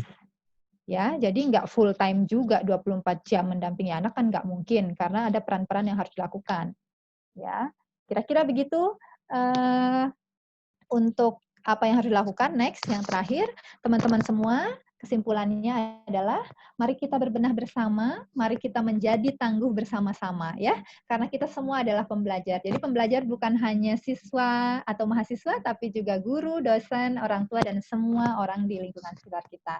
Nah, kalau dari saya cukup itu saja, nanti kita bahas lebih detailnya di Q&A. Terima kasih Mbak Ade, saya kembalikan ke Mbak Ade. Baik, terima kasih banyak Mbak Egum. Jadi teman-teman, tadi kita sudah menyimak ya sama-sama materi yang lengkap banget sih sebenarnya, gambaran bagaimana pendidikan di tengah pandemi ini, mulai dari gambaran tantangan yang kita hadapi, dan sebagian kalau mahasiswa, khususnya saya sendiri pun ngerasain bahwa gini banget nih, tantangannya emang seperti itu, dan juga kita juga dikasih pemahaman gimana apa yang dihadapi orang tua, apa yang dihadapi guru. Jadi di sini benar-benar memberikan insight kalau saya pribadi bahwa ya memang kita nggak bisa berpikir diri kita sendiri gitu. Ada orang tua dan guru juga sama-sama sedang belajar gitu. Jadi tidak bisa ego sendiri bahwa aku sendiri yang susah, tapi ternyata kita semua di sini sedang berproses dan belajar untuk menjadi tangguh seperti itu ya. Wah, terima kasih sekali Mbak Egum. Sangat lengkap sekali apa yang harus kita lakukan gitu. Nah, mungkin selanjutnya kita masuk ke acara Q&A ya, teman-teman. Nah, di sini jadi Mbak Egum, Mbak Dila, saya minta izin. Jadi kami untuk dua penanya pertama itu, kami akan mempersilahkan untuk bertanya langsung kepada pemateri. Jadi di sini sudah ada yang bertanya. Ini saya lihat dulu yang bertanya pertama itu ada, sebentar.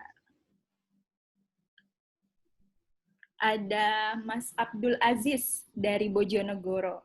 Untuk Mas Abdul Aziz mungkin bisa saya persilahkan untuk bisa bertanya langsung dengan mengaktifkan kamera dan mikrofonnya untuk bisa bertanya langsung kepada pemateri kita, Mbak Egum, Mbak Dila juga. Mas Abdul Aziz, mau bertanya langsung nggak?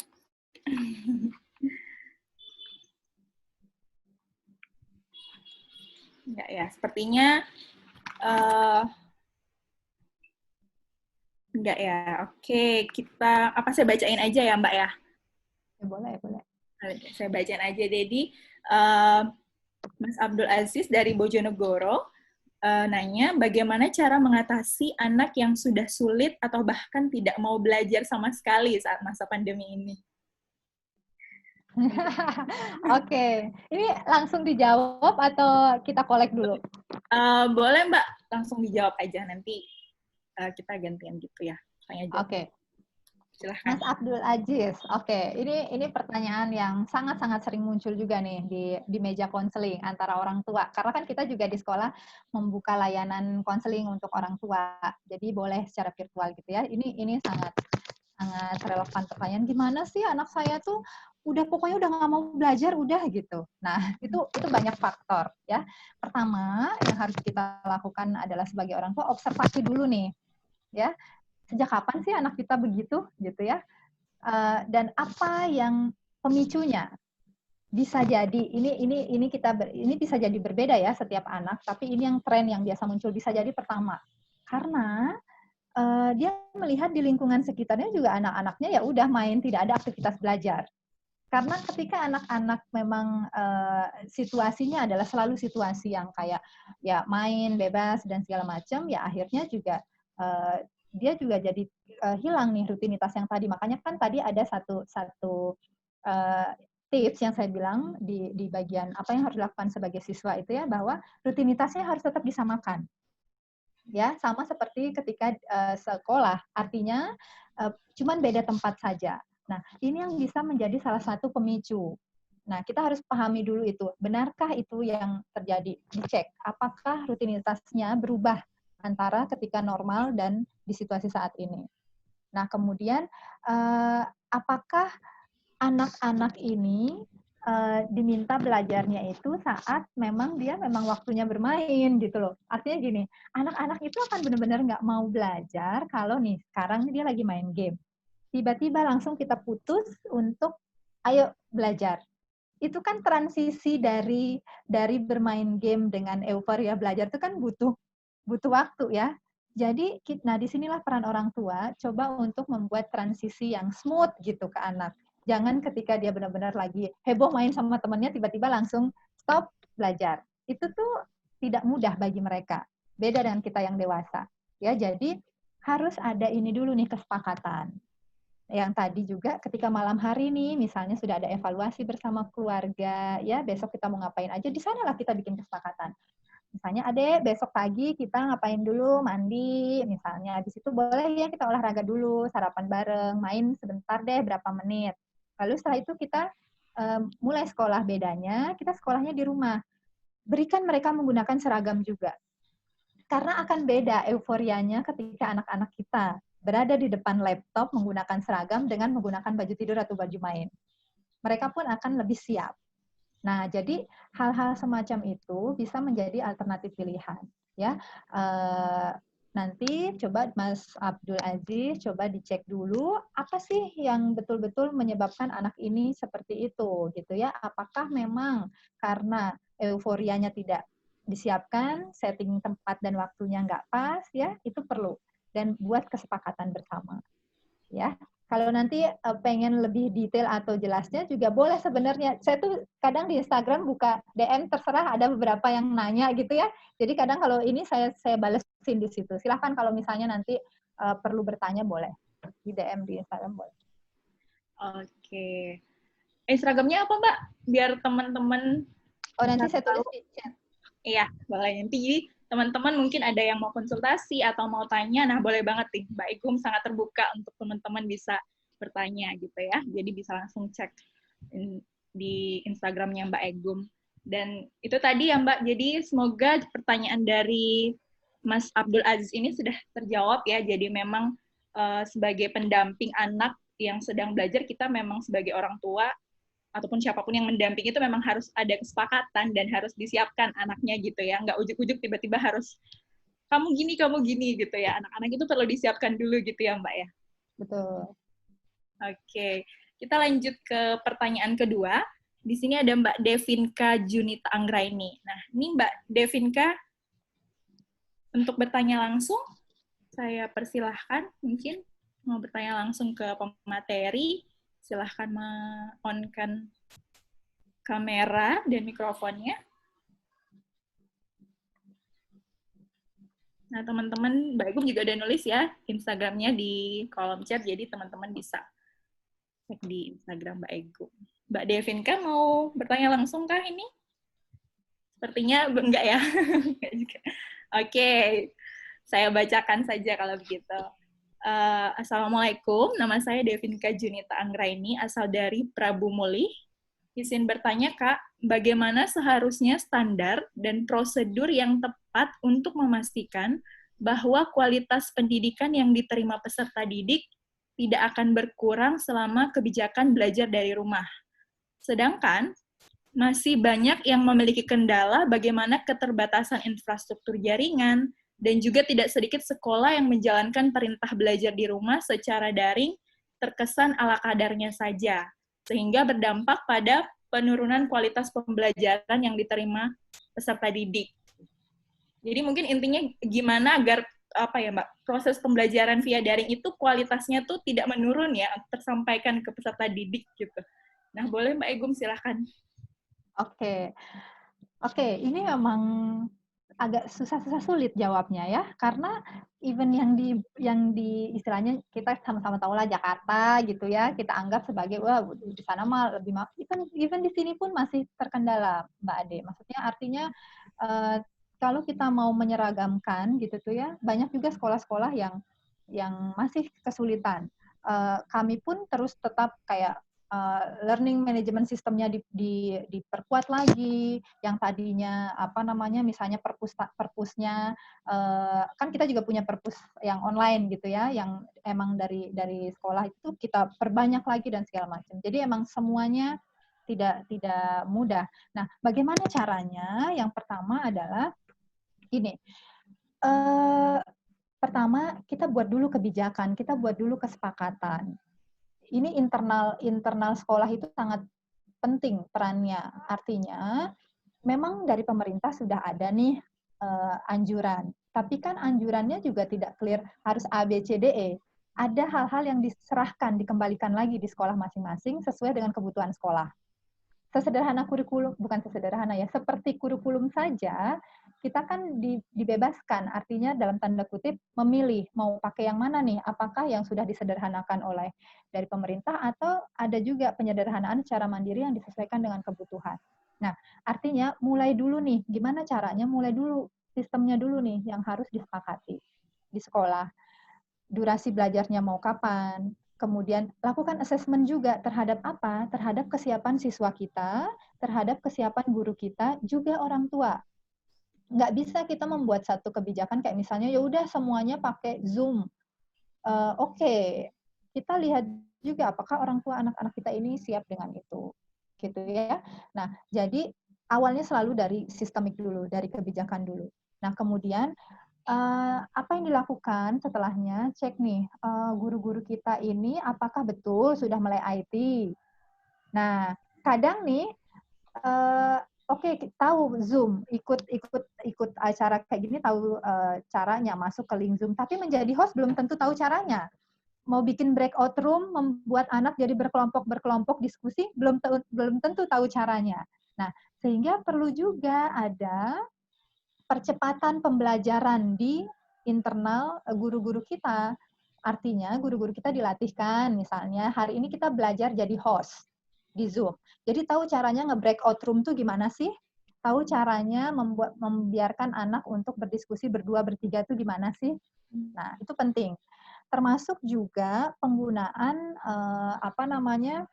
kayak Google Classroom misalnya, kalau kita tidak punya learning management system di sekolah masing-masing. Karena kan nggak semua sekolah punya, kalau kita kan ada, apa tuh dulu kalau kita kein, kalau di UI, nah itu kan udah learning management systemnya sudah tertata, tapi kan tidak semua punya, ya kan? Jadi bagaimana caranya agar guru bisa mengupload materi yang bisa diakses oleh siswa? Kapan waktu-waktunya siswa boleh mulai untuk mengambil materinya. Nah, jadi hal-hal seperti itu yang perlu disiapkan dulu. Itu akan mempengaruhi kualitas daringnya juga. Jadi daring itu tidak selalu tentang sinyal, tidak selalu tentang kuota internet, tapi juga line komunikasi antara guru, orang tua, dan siswa, bagaimana mengambil materi, kemudian bagaimana prosedur untuk kuis, ujiannya. Walaupun kalau teman-teman tahu ada namanya kuisis ya, untuk kita bikin kuis juga. Nah, tapi kan nggak semua guru kita tahu, nggak semua guru kita paham juga. Orang tua juga taunya ya ketika depan laptop itu cuma dengerin doang, padahal enggak. Orang tua juga perlu diajak, dikenalkan dengan ini. Nah, jadi sebenarnya tugas guru itu dua, mengajarkan ke anak, tapi juga mempersiapkan orang tua sebagai pendamping di rumah. Nah, ini yang bisa dilakukan oleh teman-teman juga sebagai seorang praktisi psikologi pendidikan, atau sebagai teman-teman yang mungkin sekarang lagi kuliah nih, lagi S1, nggak apa-apa loh. Cara kita berkontribusi di masa pandemi ini nggak harus selalu dengan cuman diam di rumah nggak ngapa-ngapain. Bikin kelas-kelas yang bisa membantu masyarakat di sekitar kita juga mengenal itu. Jadi di sini perlunya sinergi. kalaupun misalnya, aduh orang tua susah banget, paling tidak kita membuat diri kita juga berdaya. Coba deh dampingin, bantu mereka gitu, tetangga-tetangga dulu, nggak usah jauh-jauh. Nah, jadi daring itu bisa optimal seperti itu kira-kira. Lebih detailnya lagi sebenarnya panjang itu, runutannya panjang. Boleh nanti kita bahas kalau mau DM boleh. Oke, sip. Wah, lengkap banget nih jawabannya Mbak Egum. Oke, itu tadi ya Mbak Devinka, semoga sudah terjelaskan. Dan mungkin kalau masih mau didiskusikan lebih lanjut, Mbak Egum sangat terbuka ya untuk diskusi by DM di Instagramnya Mbak Egum. Nah, yang ketiga nih Mbak, dari Mbak Nida Afsari. Nih, karena tadi 2 penanya belum ada yang mau nanya langsung nih Mbak Nida, saya persilahkan untuk nanya, mau nggak? Mbak Nida, silahkan. Selamat pagi Mbak Egum, saya Nida dari Mapro UII juga. Jadi gini Mbak, ini mungkin mewakili kata hati semua mahasiswa akhir ya, yang ngerjain skripsi, tesis, terus laporan PKPP gitu. Kalau lagi nggak pandemi ini kita bisa kayak kerja kelompok bareng gitu Mbak, kayak misalnya nongkrong di kafe seharian gitu. Nah, kendala di pandemi ini tuh kayak karena kita saling jauh, jadi tuh kayak di rumah sendiri-sendiri dan mau nggak mau kita tuh harus mengontrol diri sendiri gitu. Nah, kendalanya tuh juga banyak gitu ya. Tadi misalnya kesulitan untuk mengontrol diri, kadang sering demotivasi gitu, kadang bosan juga. Biasanya ngerjain tugas tuh ada yang diajak ngobrol gitu, tapi ini tuh harus sendiri gitu. Menurut Mbak Egum, gimana sih jadi pembelajar mandiri gitu untuk kami-kami yang sudah dewasa ini? Terima kasih Mbak Egum. Sama-sama Mbak Nida. Wah, ini benar-benar luar biasa loh, teman-teman yang ada di masa pandemi dan mengalami situasi ini tuh, ini benar-benar situasi yang tidak mudah, tapi justru ini kesempatan banget membuat kita jadi kreatif, kesempatan banget membuat kita jadi apa nih solusinya, selalu begitu, ya kan? Nah, pertama, kita nggak bisa memungkiri bahwa kita itu adalah makhluk sosial yang butuh teman cerita, butuh untuk ngerjain tugas bareng, apalagi tentang PKPP dulu. Bahkan saya kalau ingat pengalaman dulu, saya sampai nginep-nginep loh di kosan teman. Maksudnya cuman buat biar saling menyemangati, cuman buat biar kita bisa ngerjain bareng-bareng sampai dini hari, karena kalau sendiri pengennya bawaannya tidur terus nempel di kasur terus, ya kan? Itu juga tantangan. Mbak Ade udah mangguk-mangguk iya nih kayaknya merasakan juga. Iya banget gitu, Mbak. Iya banget, iya banget. Iya banget kan? Nah, yang pertama, kita ingat lagi ya, kita punya tanggung jawab sendiri. Yang bisa mengelola diri kita itu adalah bukan orang lain, tapi diri kita sendiri. Itu yang pertama yang harus kita ingat. Caranya, balik sama kayak yang tadi itu. Lakukan rutinitas yang sama seperti yang normal. Yang tadinya biasanya misalnya kita mengerjakan tugas itu di meja, di kursi, yang itu situasinya kampus, maka kita set up juga rumah kita itu jangan sampai kita ngerjain tugasnya di atas kasur, karena itu sangat memungkinkan kondisi psikologis kita juga jadi kayak, aduh kayaknya enak tidur deh. Terus ini juga menjadi salah satu pengaruh. Kita juga harus konsisten. Kalau saatnya saya mau mengerjakan ini, maka saya harus berjarak dari handphone. Itu juga penting. Itu salah satu solusi. Ya. Terus kemudian kita harus punya istilahnya pengaturan jadwal yang jelas. Artinya capek juga kalau memaksa diri terus depan laptop. Sebenarnya bikin kita demotivasi itu tidak hanya karena kita tidak berbicara dengan rekan-rekan ya. Kelamaan screen time itu membuat kondisi fisik kita lelah, jenuh, burnout. Akhirnya kita udah deh, mending 3-4 hari nggak usah depan laptop. Malah jadi kayak gitu nggak akan produktif. Jadi diatur waktunya berapa lama harus ada di depan laptop, kemudian transisinya misalnya sekarang kan lagi daring nih di depan laptop. Setelah ini diganti dengan misalnya masak dulu atau apa dulu. Nah, terus kemudian aktivitas berikutnya itu juga jangan yang terlalu jomplang. Misalnya dari awalnya olahraga, baru selesai olahraga langsung depan laptop, itu juga kadang tidak pas. Jadi transisi setiap berganti peran itu transisinya harus smooth dan di set up dirinya, situasinya sesuai dengan atau yang relevan dengan peran yang akan dijalankan. Itu yang bisa dilakukan ya. Kemudian balik lagi, kita yang punya regulasi diri ya. Kalau kita emang sudah komit di sana ya jalankan. Nah itu emang yang susah, gimana caranya? Ingat lagi, visualisasikan lagi, saya punya target ini, maka saya juga harus komitmen akan ini. Tapi bukan berarti terus kita nggak bisa terus kemudian sama teman-teman diputus hubungan dengan teman-teman, nggak juga. Yang bisa dilakukan adalah, ini sekarang lagi tren, ada jalan-jalan virtual. Coba deh aplikasi cari jalan-jalan virtual. Boleh, jadi bikin Zoom meeting bersama teman-teman gitu ya, misalnya kelas Maprodik, berapa orang, 15 orang. Teman-teman kita bikin hari ini agenda jalan-jalan virtual.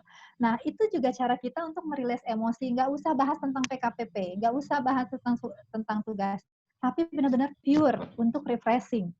Jalan-jalan virtual itu bisa dilakukan, atau sekarang kan banyak ya di Google Classroom juga yang bisa kita edit bersama, mohon masukannya apa-apa kayak gitu.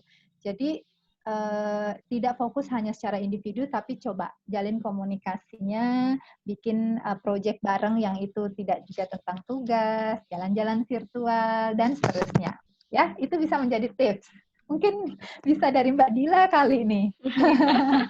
Mbak Dila boleh nih, Mbak Dila sharing itu juga. Pertanyaannya mewakili saya juga soalnya, Mbak. Sama soalnya itu. Dan tipsnya dari Mbak Egum udah cocok. Tapi kalau dari coba gimana Mbak Ade? Tapi kalau dari Mbak Dila sendiri kan tengah pandemi ini, dia seperti yang Mbak Dila ceritain ya, membuat platform gitu kan. Itu sebenarnya kan juga jadi, ini juga nggak sih Mbak, cara Mbak Dila untuk meregulasi atau gimana Mbak? Ya, tadi kan Mbak Egum bilang ya, coba sesekali nggak usah bahas PKPP, nggak usah bahas tugas kuliah gitu. Dan tetap sama teman-teman juga. Ya ini salah satu yang sudah dilakukan ya, kayak bikin platform Payung Kalbu gitu kan.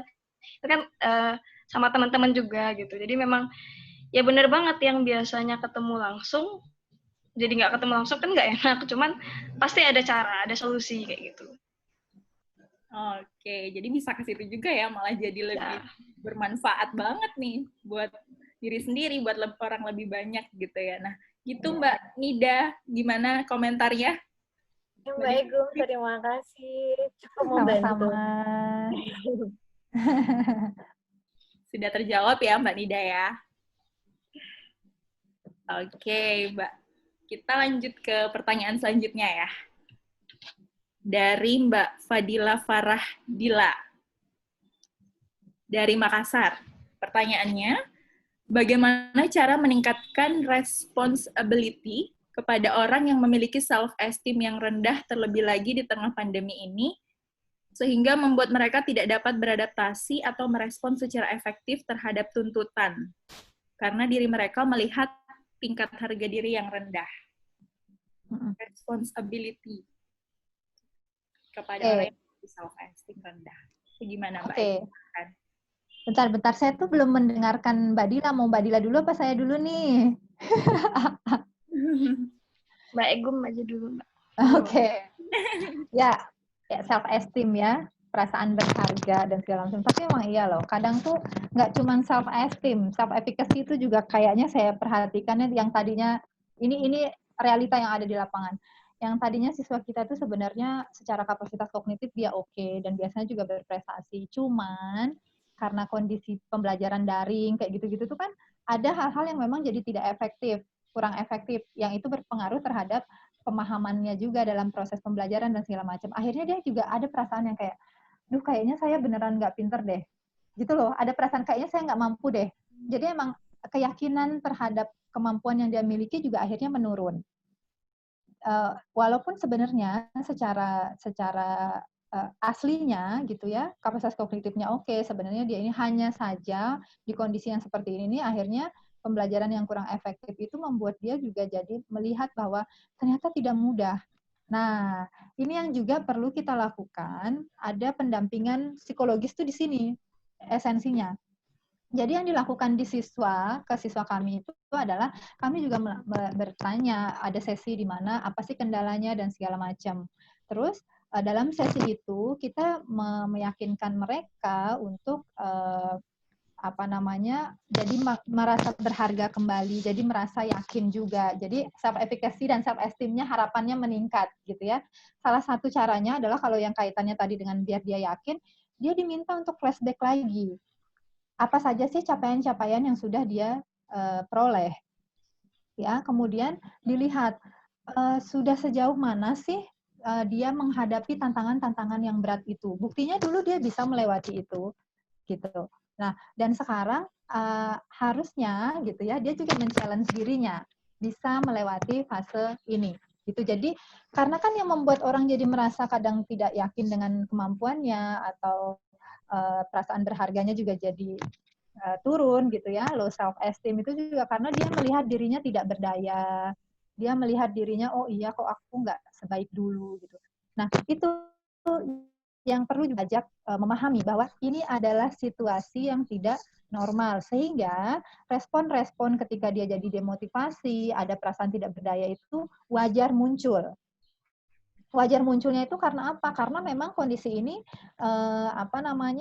tidak normal. Itu kalau kondisi ini muncul di situasi yang normal, yang dulu bisa jadi kita anggap sebagai wah ini perlu warning nih. Nah, kalau ini kita sampaikan bahwa perasaan tidak berdaya dan segala macam itu tidak hanya kamu yang merasakannya, tapi juga orang lain. Tetapi itu tadi makanya perlu ada yang ngobrol sharing bareng tadi, saling berkomunikasi sehingga dia juga menyadari oh ternyata ini tantangan ini bukan saya saja, tapi juga orang lain. Nah, ketika dia sudah memahami itu, ada proses di mana dia akan jadi berpikir, oh orang lain aja mengalami hal yang sama seperti saya, tapi kenapa kok dia bisa lebih oke? Nah, tugas kita itu adalah menggiring mereka untuk menyadari itu, mendapat insight itu. Bahwa, oh ternyata semua orang tuh mengalami hal yang sama, tidak hanya saya saja, tapi kenapa dia bisa bangkit? Kenapa dia bisa tetap merasa berharga? Nah, akhirnya dia akan men-challenge dirinya juga, diajak, diarahkan, ini langkah-langkah yang bisa dia lakukan. Gitu. Contohnya ya tadi, melihat flashback kembali, apa yang sudah dia peroleh selama setahun yang lalu, misalnya pencapaian-pencapaiannya, kemudian di-challenge lagi membuat sesuatu yang baru yang membuat dia juga jadi merasa berharga. Ingat tapi sesuai dengan potensinya, sesuai dengan bakatnya. Misal, sebenarnya dia punya bakat nyanyi nih. Ya udah dia bisa aja nih sambil di rumah bikin sesuatu yang relevan dengan itu sehingga dia juga jadi merasa berharga, merasa berdaya. Kira-kira begitu. Oke, mungkin tambahan dari Mbak Dila. Kayak pertanyaan dari... Boleh diulang sekali lagi nggak? Ada pertanyaannya. Boleh, saya bacakan ya. Ya. Gimana cara meningkatkan responsibility kepada orang yang memiliki self-esteem yang rendah, terlebih lagi di tengah pandemi ini, gitu. Karena membuat nggak bisa beradaptasi secara efektif terhadap tuntutan, jadi merasa harga dirinya rendah. Gimana? Sebenarnya tadi di materi Mbak Igum kan sudah dijelaskan ya, stimulus itu netral sebenarnya ya, kondisi itu netral gitu. Tergantung bagaimana kita memaknainya gitu. Nah, dikaitkan lagi dengan emang kondisi kita gitu. Kalau kata Mbak Igum tadi efikasi diri ya. Mungkin teman-teman di sini yang belum tahu efikasi diri, maksudnya dia tuh yakin nggak sih dia bisa mampu melewatinya kayak gitu. Nah, mungkin teman-teman di sini yang merasa udah nggak mampu duluan, itu yang perlu jadi PR kayak gitu. Jangan buru-buru langsung merasa pesimis gitu ya. Jangan buru-buru merasa pesimis, nggak mampu, dan jangan juga terlalu membandingkan dengan teman-teman yang lain yang mungkin lebih bisa gitu ya. Karena memang kendala yang kita hadapi bisa jadi sifatnya personal gitu loh. Kendala yang saya hadapi atau kendalanya Ade kan mungkin berbeda. Nah, tetapi ngapain saya banding-bandingin dengan Ade melulu gitu loh, karena mungkin prosesnya juga beda-beda gitu lah.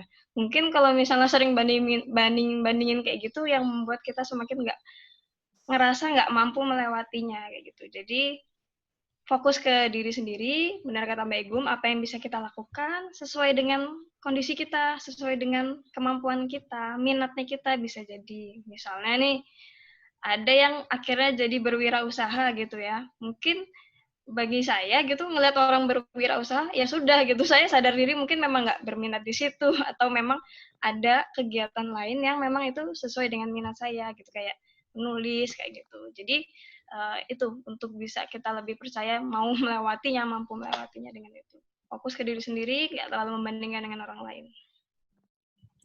Jadi lebih baik fokus ngelihat kita mampunya di mana gitu ya Mbak ya, apa yang bisa kita lakukan. Iya. Jadi benar kata Mbak Ego tadi, fokus pada solusi gitu, jangan muter-muter ke yang lain-lain, tapi cari solusinya gitu ya. Oke, mungkin gitu ya Mbak Farah Fadila. Tadi sudah dijawab sama materi kita Mbak Egum dan Mbak Dila. Kita ke pertanyaan selanjutnya ya, dari Mbak Mujidah, asal Kendal. Ini Mbak Mujidah, kalau mau bertanya langsung, saya silahkan mengaktifkan kamera dan mikrofonnya untuk bisa bertanya langsung kepada, oh di sini dibilangnya langsung mau nanya ke Mbak Egum ya. Mbak Mujidah, mungkin mau bertanya langsung? Enggak ya, sepertinya ya, nggak ada. Tidak ada respon, saya bacakan saja kalau gitu ya. Oke. Assalamualaikum, nama saya Mujidah dari Kendal. Mau bertanya pada Bu Egum. Saya sebagai mahasiswi dan guru anak-anak inklusi, apa sih yang dapat kami bagi kepada orang tua murid biar tidak stressful di era pandemi ini? Karena untuk anak-anak kami tugasnya disampaikan lewat orang tua. Kalau orang tua lagi sibuk, anak-anak tidak mengirimkan tugas, kemungkinan anak-anak juga tidak belajar di rumah. Terima kasih. Nah, itu gimana Mbak Egum? Saya silahkan. Oke, nah ini tadi ya yang ini kan kalau di sekolah inklusi itu artinya bisa jadi anaknya ada yang berbakat gitu ya, ada yang memang slow learner dari yang lain, ada yang juga yang so-so gitu ya. Nah, ini challenge tersendiri tentu saja. Nah, apa yang bisa kita lakukan? Yang pertama, tadi ya, karena Mbak Mujida ini sebenarnya mahasiswa saya dulu nih di Kendal. Saya tahu nih anaknya memang concern banget di pendidikan dan ini oke nih. Yang pertama, tentu saja yang kita tahu bahwa orang tua dengan anak yang istilahnya memerlukan pendampingan khusus, itu tuh pasti udah beda stresornya dibandingkan yang istilahnya normal lah gitu ya. Nah, pertama kita pastikan dulu bahwa orang tua kita ini punya manajemen stres dulu nih, ya. Sekarang kan banyak ya kelas-kelas parenting bagaimana mengelola emosi di masa pandemi untuk misalnya saat mendampingi anak dan segala macam. Nah, kita bisa juga untuk mengarahkan atau melatihkan dulu itu ke orang tua, karena ini menjadi poin penting sebelum kita melatihkan pedagogik bagaimana mendampingi anaknya di rumah. Manajemen emosinya harus diberesin dulu, gitu ya. Karena apa? Tentu akan lebih stressful ketika di masa pandemi ini dibandingkan sebelumnya. Orang sebelumnya aja tuh udah stressful kok, gimana apalagi di masa pandemi seperti ini. Anaknya kan pasti juga capek uring-uringan di rumah karena nggak bisa, misalnya yang tadinya dia bisa jalan-jalan, bisa lari ke sana kemari, tapi rumah cuma sepetak misalnya, yang bikin anak harus cuma di situ-situ aja aktivitasnya. Nah, ini yang juga membuat orang tua jadi stressful. Itu yang pertama ya. Yang kedua, kita kenal ada namanya IEP ya, program individual, pembelajaran individual. Teman-teman pendidikan pasti udah paham banget dengan itu. Coba IEP-nya itu benar-benar disaringkan secara detail. Tidak hanya dalam bentuk teks, tapi juga dibikin mini workshop gitu loh untuk orang tua. Baik itu jika mau mungkin buat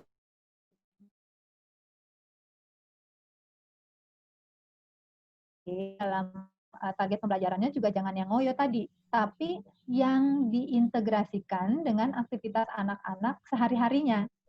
Target belajarnya benar-benar disesuaikan dengan apa yang mungkin bisa dilakukan sehari-hari. Nah, disinilah sejujurnya perannya guru, perannya psikolog untuk mendesain. Ya, jadi desain itu penting. Oh, ternyata misalnya kalau dalam kurikulum 2013 tuh ada sikapnya harusnya jujur misalnya. Ya desain kegiatan yang memang itu arahnya ke sana, tapi tidak kemudian membuat aktivitas yang baru gitu loh. Tapi aktivitasnya relevan saja dengan sehari-hari tadi. Itu akan lebih mempermudah dan juga lebih relevan untuk orang tua. Ingat, target kita belajar saat ini adalah belajar yang menyenangkan, yang kontekstual. Bahasanya Pak Nadiem kan begitu ya, yang penting fun, juga kontekstual. Nggak perlu di harus yang berat-berat. Yang penting esensinya dapat. Gitu. Nah, itu yang harus kita lakukan. Jadi, stressful-nya orang tua itu bisa jadi karena dia nggak bisa ngajarinnya tadi, atau bisa jadi juga karena hal-hal lain. Nah, ini yang perlu diidentifikasi, diajarkan juga cara mengelola emosinya, dan diajarkan cara mendampinginya. Ya, itu penting. Oke, kayaknya kalau dari saya seperti itu ya, cara mengirimkan tugasnya juga bisa dalam bentuk foto, kalau kami sih biasanya gitu. Kalau untuk KB dan TK, kebetulan kan sekolah kami ada KB dan TK-nya juga, mereka ngirimin foto atau video, ini aktivitas ini hari ini anaknya. Tapi ada satu sesi juga di mana virtual, jadi guru-gurunya bertemu semua. Terus kadang guru-gurunya juga menggunakan bahkan pakaian yang ada karakter-karakternya, jadi anak juga jadi pay attention gitu loh. Karena membuat anak kecil atau anak yang fokusnya susah itu untuk ada selalu di layar itu kan susah. Jadi guru-gurunya juga bikin karakter, pakai pakaian yang kayak gitu, dibikin mini studio bahkan sampai sebegitunya. Ya emang butuh effort sih. Kira-kira begitu ya Mbak Mujidah, semoga sukses. Semoga terjawab ya Mbak Mujidah. Nah, kita langsung lanjut ke pertanyaan selanjutnya nih, buat Mbak Nadila dan Mbak Egum dari Mas Anwar Iqbal di Palangkaraya. Tidak dapat dipungkiri bahwa pandemi ini menyebabkan efek domino di berbagai sektor, tak terkecuali di pendidikan, karena interaksi belajar berkurang, capaian target pembelajaran berubah, ilmu dan prestasi siswa cenderung menurun atau kurang dari yang seharusnya. Ini terkait kompetensi para lulusan, akhirnya cenderung lebih rendah daripada angkatan-angkatan sebelumnya. Akhirnya memicu stres dan kepercayaan diri menurun. Nah, gimana pendapat Mbak Dila dan Mbak Egum terkait dengan hal tersebut dan bagaimana cara atau langkah yang efektif dalam menyikapinya? Mungkin saya silahkan dulu ke Mbak Dila pertama. Ya. Ini terima kasih ya pertanyaannya ini. Bagus pertanyaannya, sudah menganalisis sebab akibatnya gitu ya Mbak ya. Ini sebab akibatnya sudah dianalisis oleh penanya gitu. Kalau dari saya ya, pertama berkaitan dengan interaksi belajar yang berkurang gitu. Nggak tahu kalau di Jakarta kan zonanya beda ya Mbak ya. Tapi kalau di Lampung di sini banyak yang sebenarnya masih memungkinkan untuk kombinasi Mbak. Jadi nggak cuma daring terus, tapi ada sesekali itu luring gitu. Jadi memang durasinya berkurang. Cuman kalau untuk interaksi justru lebih balance gitu. Ada online, ada offline kayak gitu.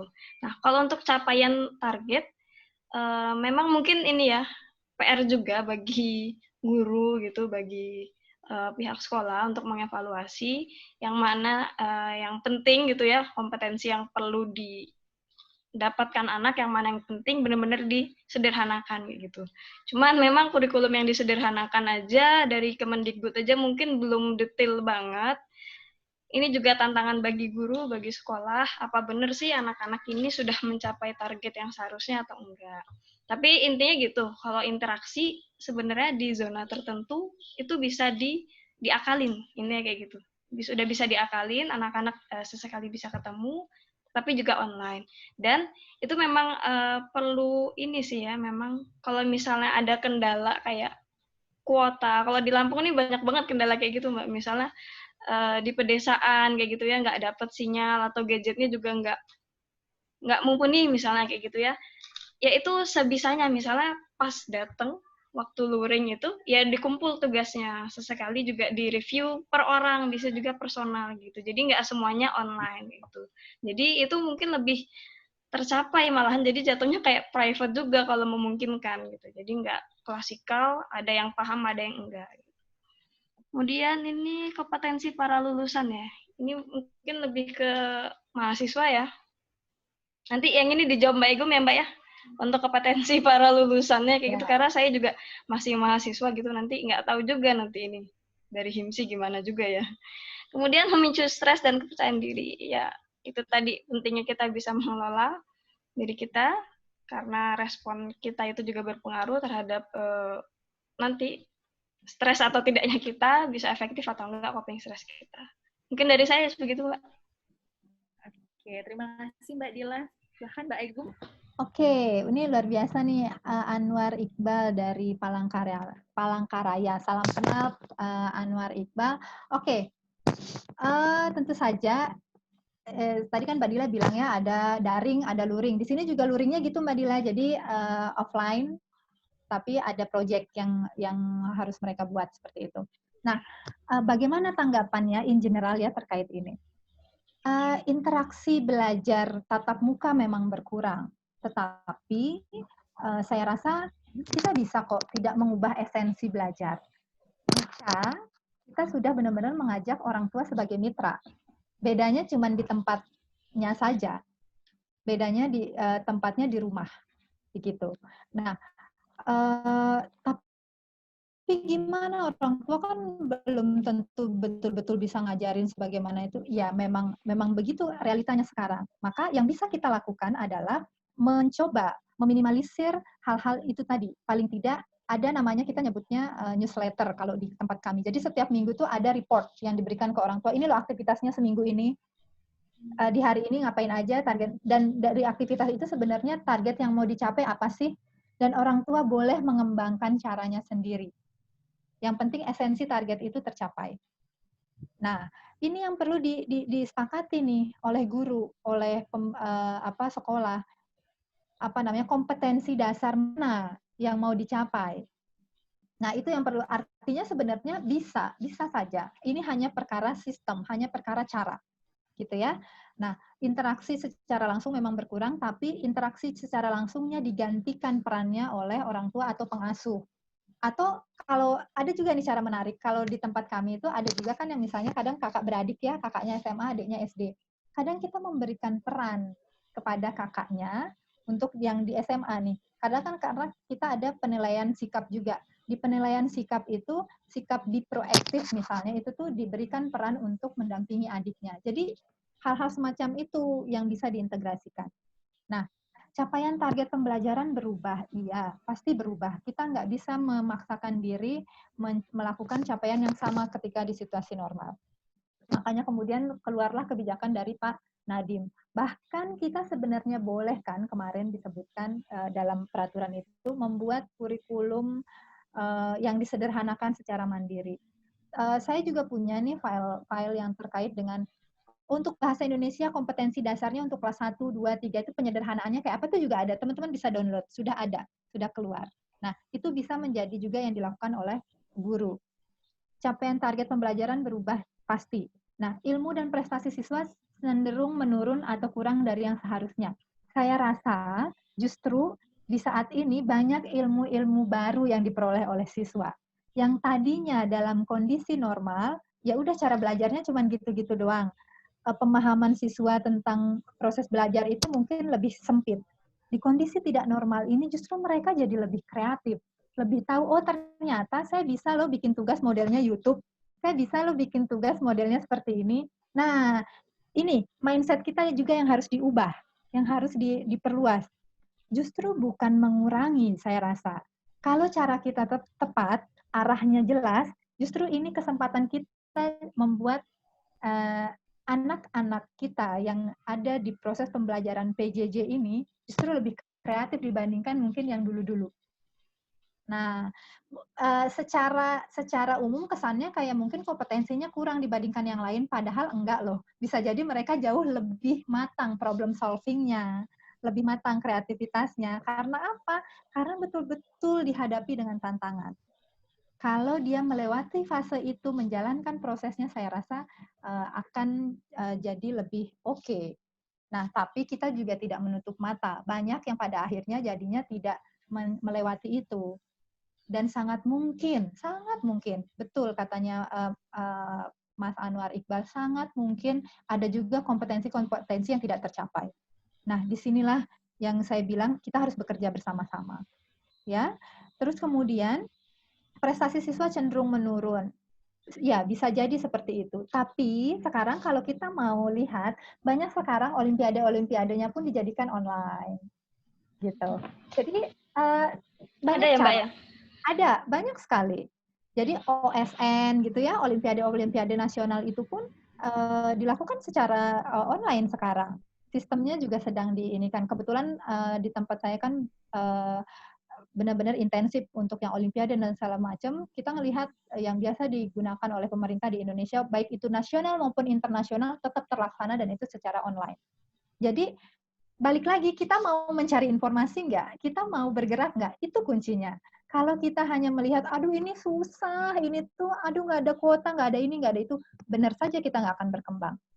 Makanya fokus pada solusi, apa yang bisa kita lakukan, bukan fokusnya pada masalah. Itu yang bisa kita lakukan ya. Tapi iya betul sekali Mas Anwar Iqbal, saya sepakat bahwa ini tidak merata, tidak semua bisa melakukan seperti itu. Tapi ayo kita coba gaungkan informasi-informasi seperti ini sehingga guru-guru kita yang lain juga tahu ya ada hal-hal yang bisa kita upayakan. Kemudian tadi ya kompetensi para lulusan cenderung lebih rendah, saya rasa tidak juga, sangat bisa, justru bahkan lebih tinggi dalam aspek-aspek tertentunya, ya, gitu. Terus kemudian memicu stres dan kepercayaan diri menurun, iya. Ini yang sering terjadi sekarang. Bahkan kekerasan kepada anak juga trennya mulai meningkat nih. Karena apa? Karena orang tua yang stressful di rumah, ngelihat anaknya juga nggak jelas, jadi ya udahlah kekerasan dan segala macam trennya mulai meningkat. Nah, jadi PR kita makin banyak memang.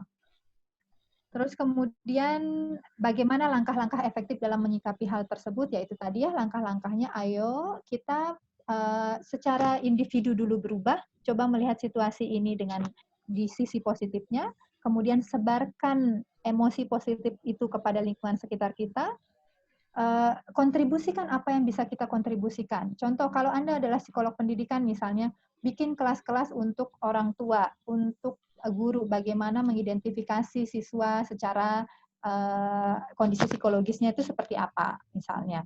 Atau kalau Anda sebagai anggota masyarakat saja dan tahu misalnya cara menggunakan Zoom dan segala macam, boleh dong dilatihkan kepada tetangganya agar lebih ini. Atau kalau ternyata tidak memungkinkan, bikin kelas untuk anak-anak di sana. Tapi ingat tetap dengan protokol kesehatan, tidak berkumpul seenaknya begitu ya, karena kan ada tuh kadang-kadang begitu niatnya baik, tapi kita lupa dengan protokol kesehatan, juga harus hati-hati.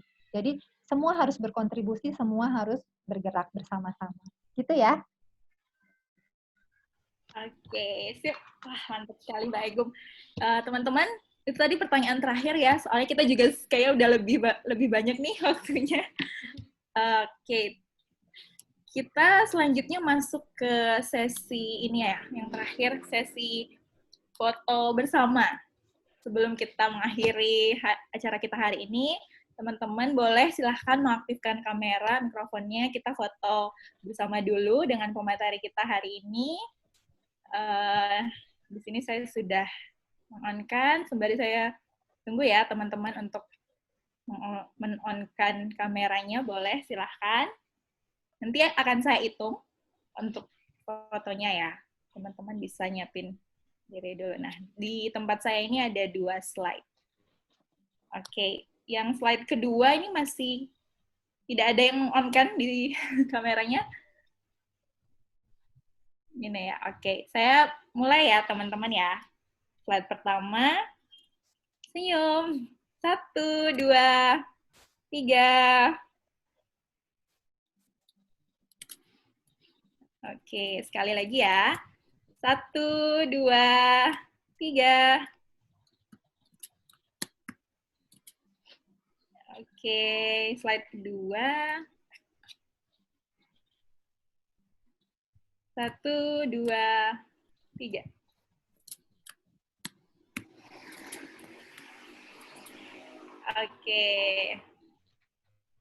Oke, teman-teman. Itu terima kasih banyak semuanya. Partisipasinya. Oke, mungkin yang terakhir closing statement nih dari Mbak Nadila dan Mbak Egum. Silahkan Mbak Nadila dulu. Closing statement sebagai penutup kita hari ini. Mbak Nadila? Kayaknya tadi jaringannya terputus. Iya ya? Sempat freeze gitu saya lihat. Oh gitu. Boleh Mbak Egum? Oke, teman-teman semuanya. Alhamdulillah saya rasa nih ya, teman-teman yang hadir di sini itu adalah justru agen-agen perubahan. Orang-orang yang mau meluangkan waktunya di weekend seperti ini untuk mengikuti agenda-agenda seperti ini itu pasti sudah ada niatan baik. Saya percaya itu. Dan teman-teman di sini adalah agen perubahan yang bisa berkontribusi banyak sekali, nggak jauh-jauh di lingkungan sekitar kita dulu aja. Lihat apa yang terjadi, coba upayakan apa yang bisa kita kontribusikan ya. Jadi nggak usah khawatir, nggak usah takut salah dan segala macam. Yang penting kita mau mencoba dulu.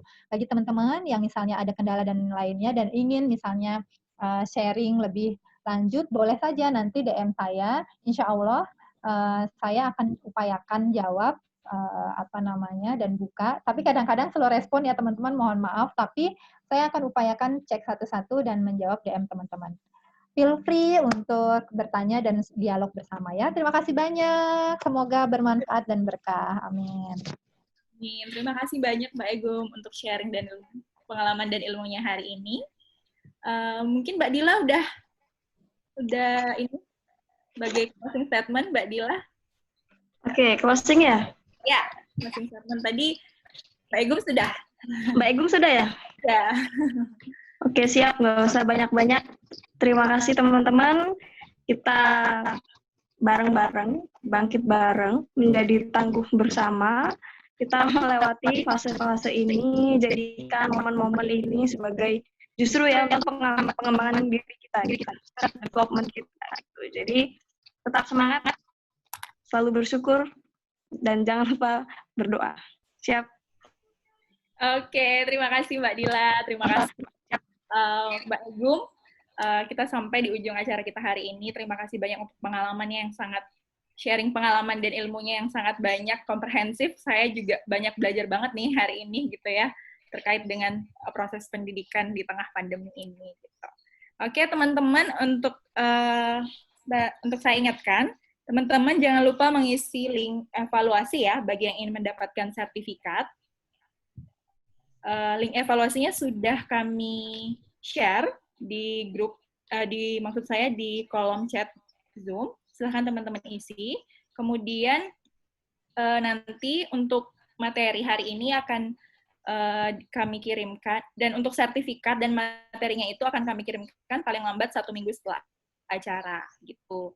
Oke, terakhir jangan lupa teman-teman silahkan follow payungkolbu.id untuk tahu lebih banyak tentang isu-isu terkini terkait kesehatan mental, acara-acara menarik seperti ini yang bisa kalian teman-teman ikutin. Kemudian untuk media-media partner dan sponsorship kami, teman-teman silahkan ikuti gitu ya. Saya rasa cukup dari saya pagi ini. Terima kasih banyak teman-teman. Selamat melanjutkan aktivitas. Assalamualaikum warahmatullahi wabarakatuh. Sampai bertemu di selanjutnya.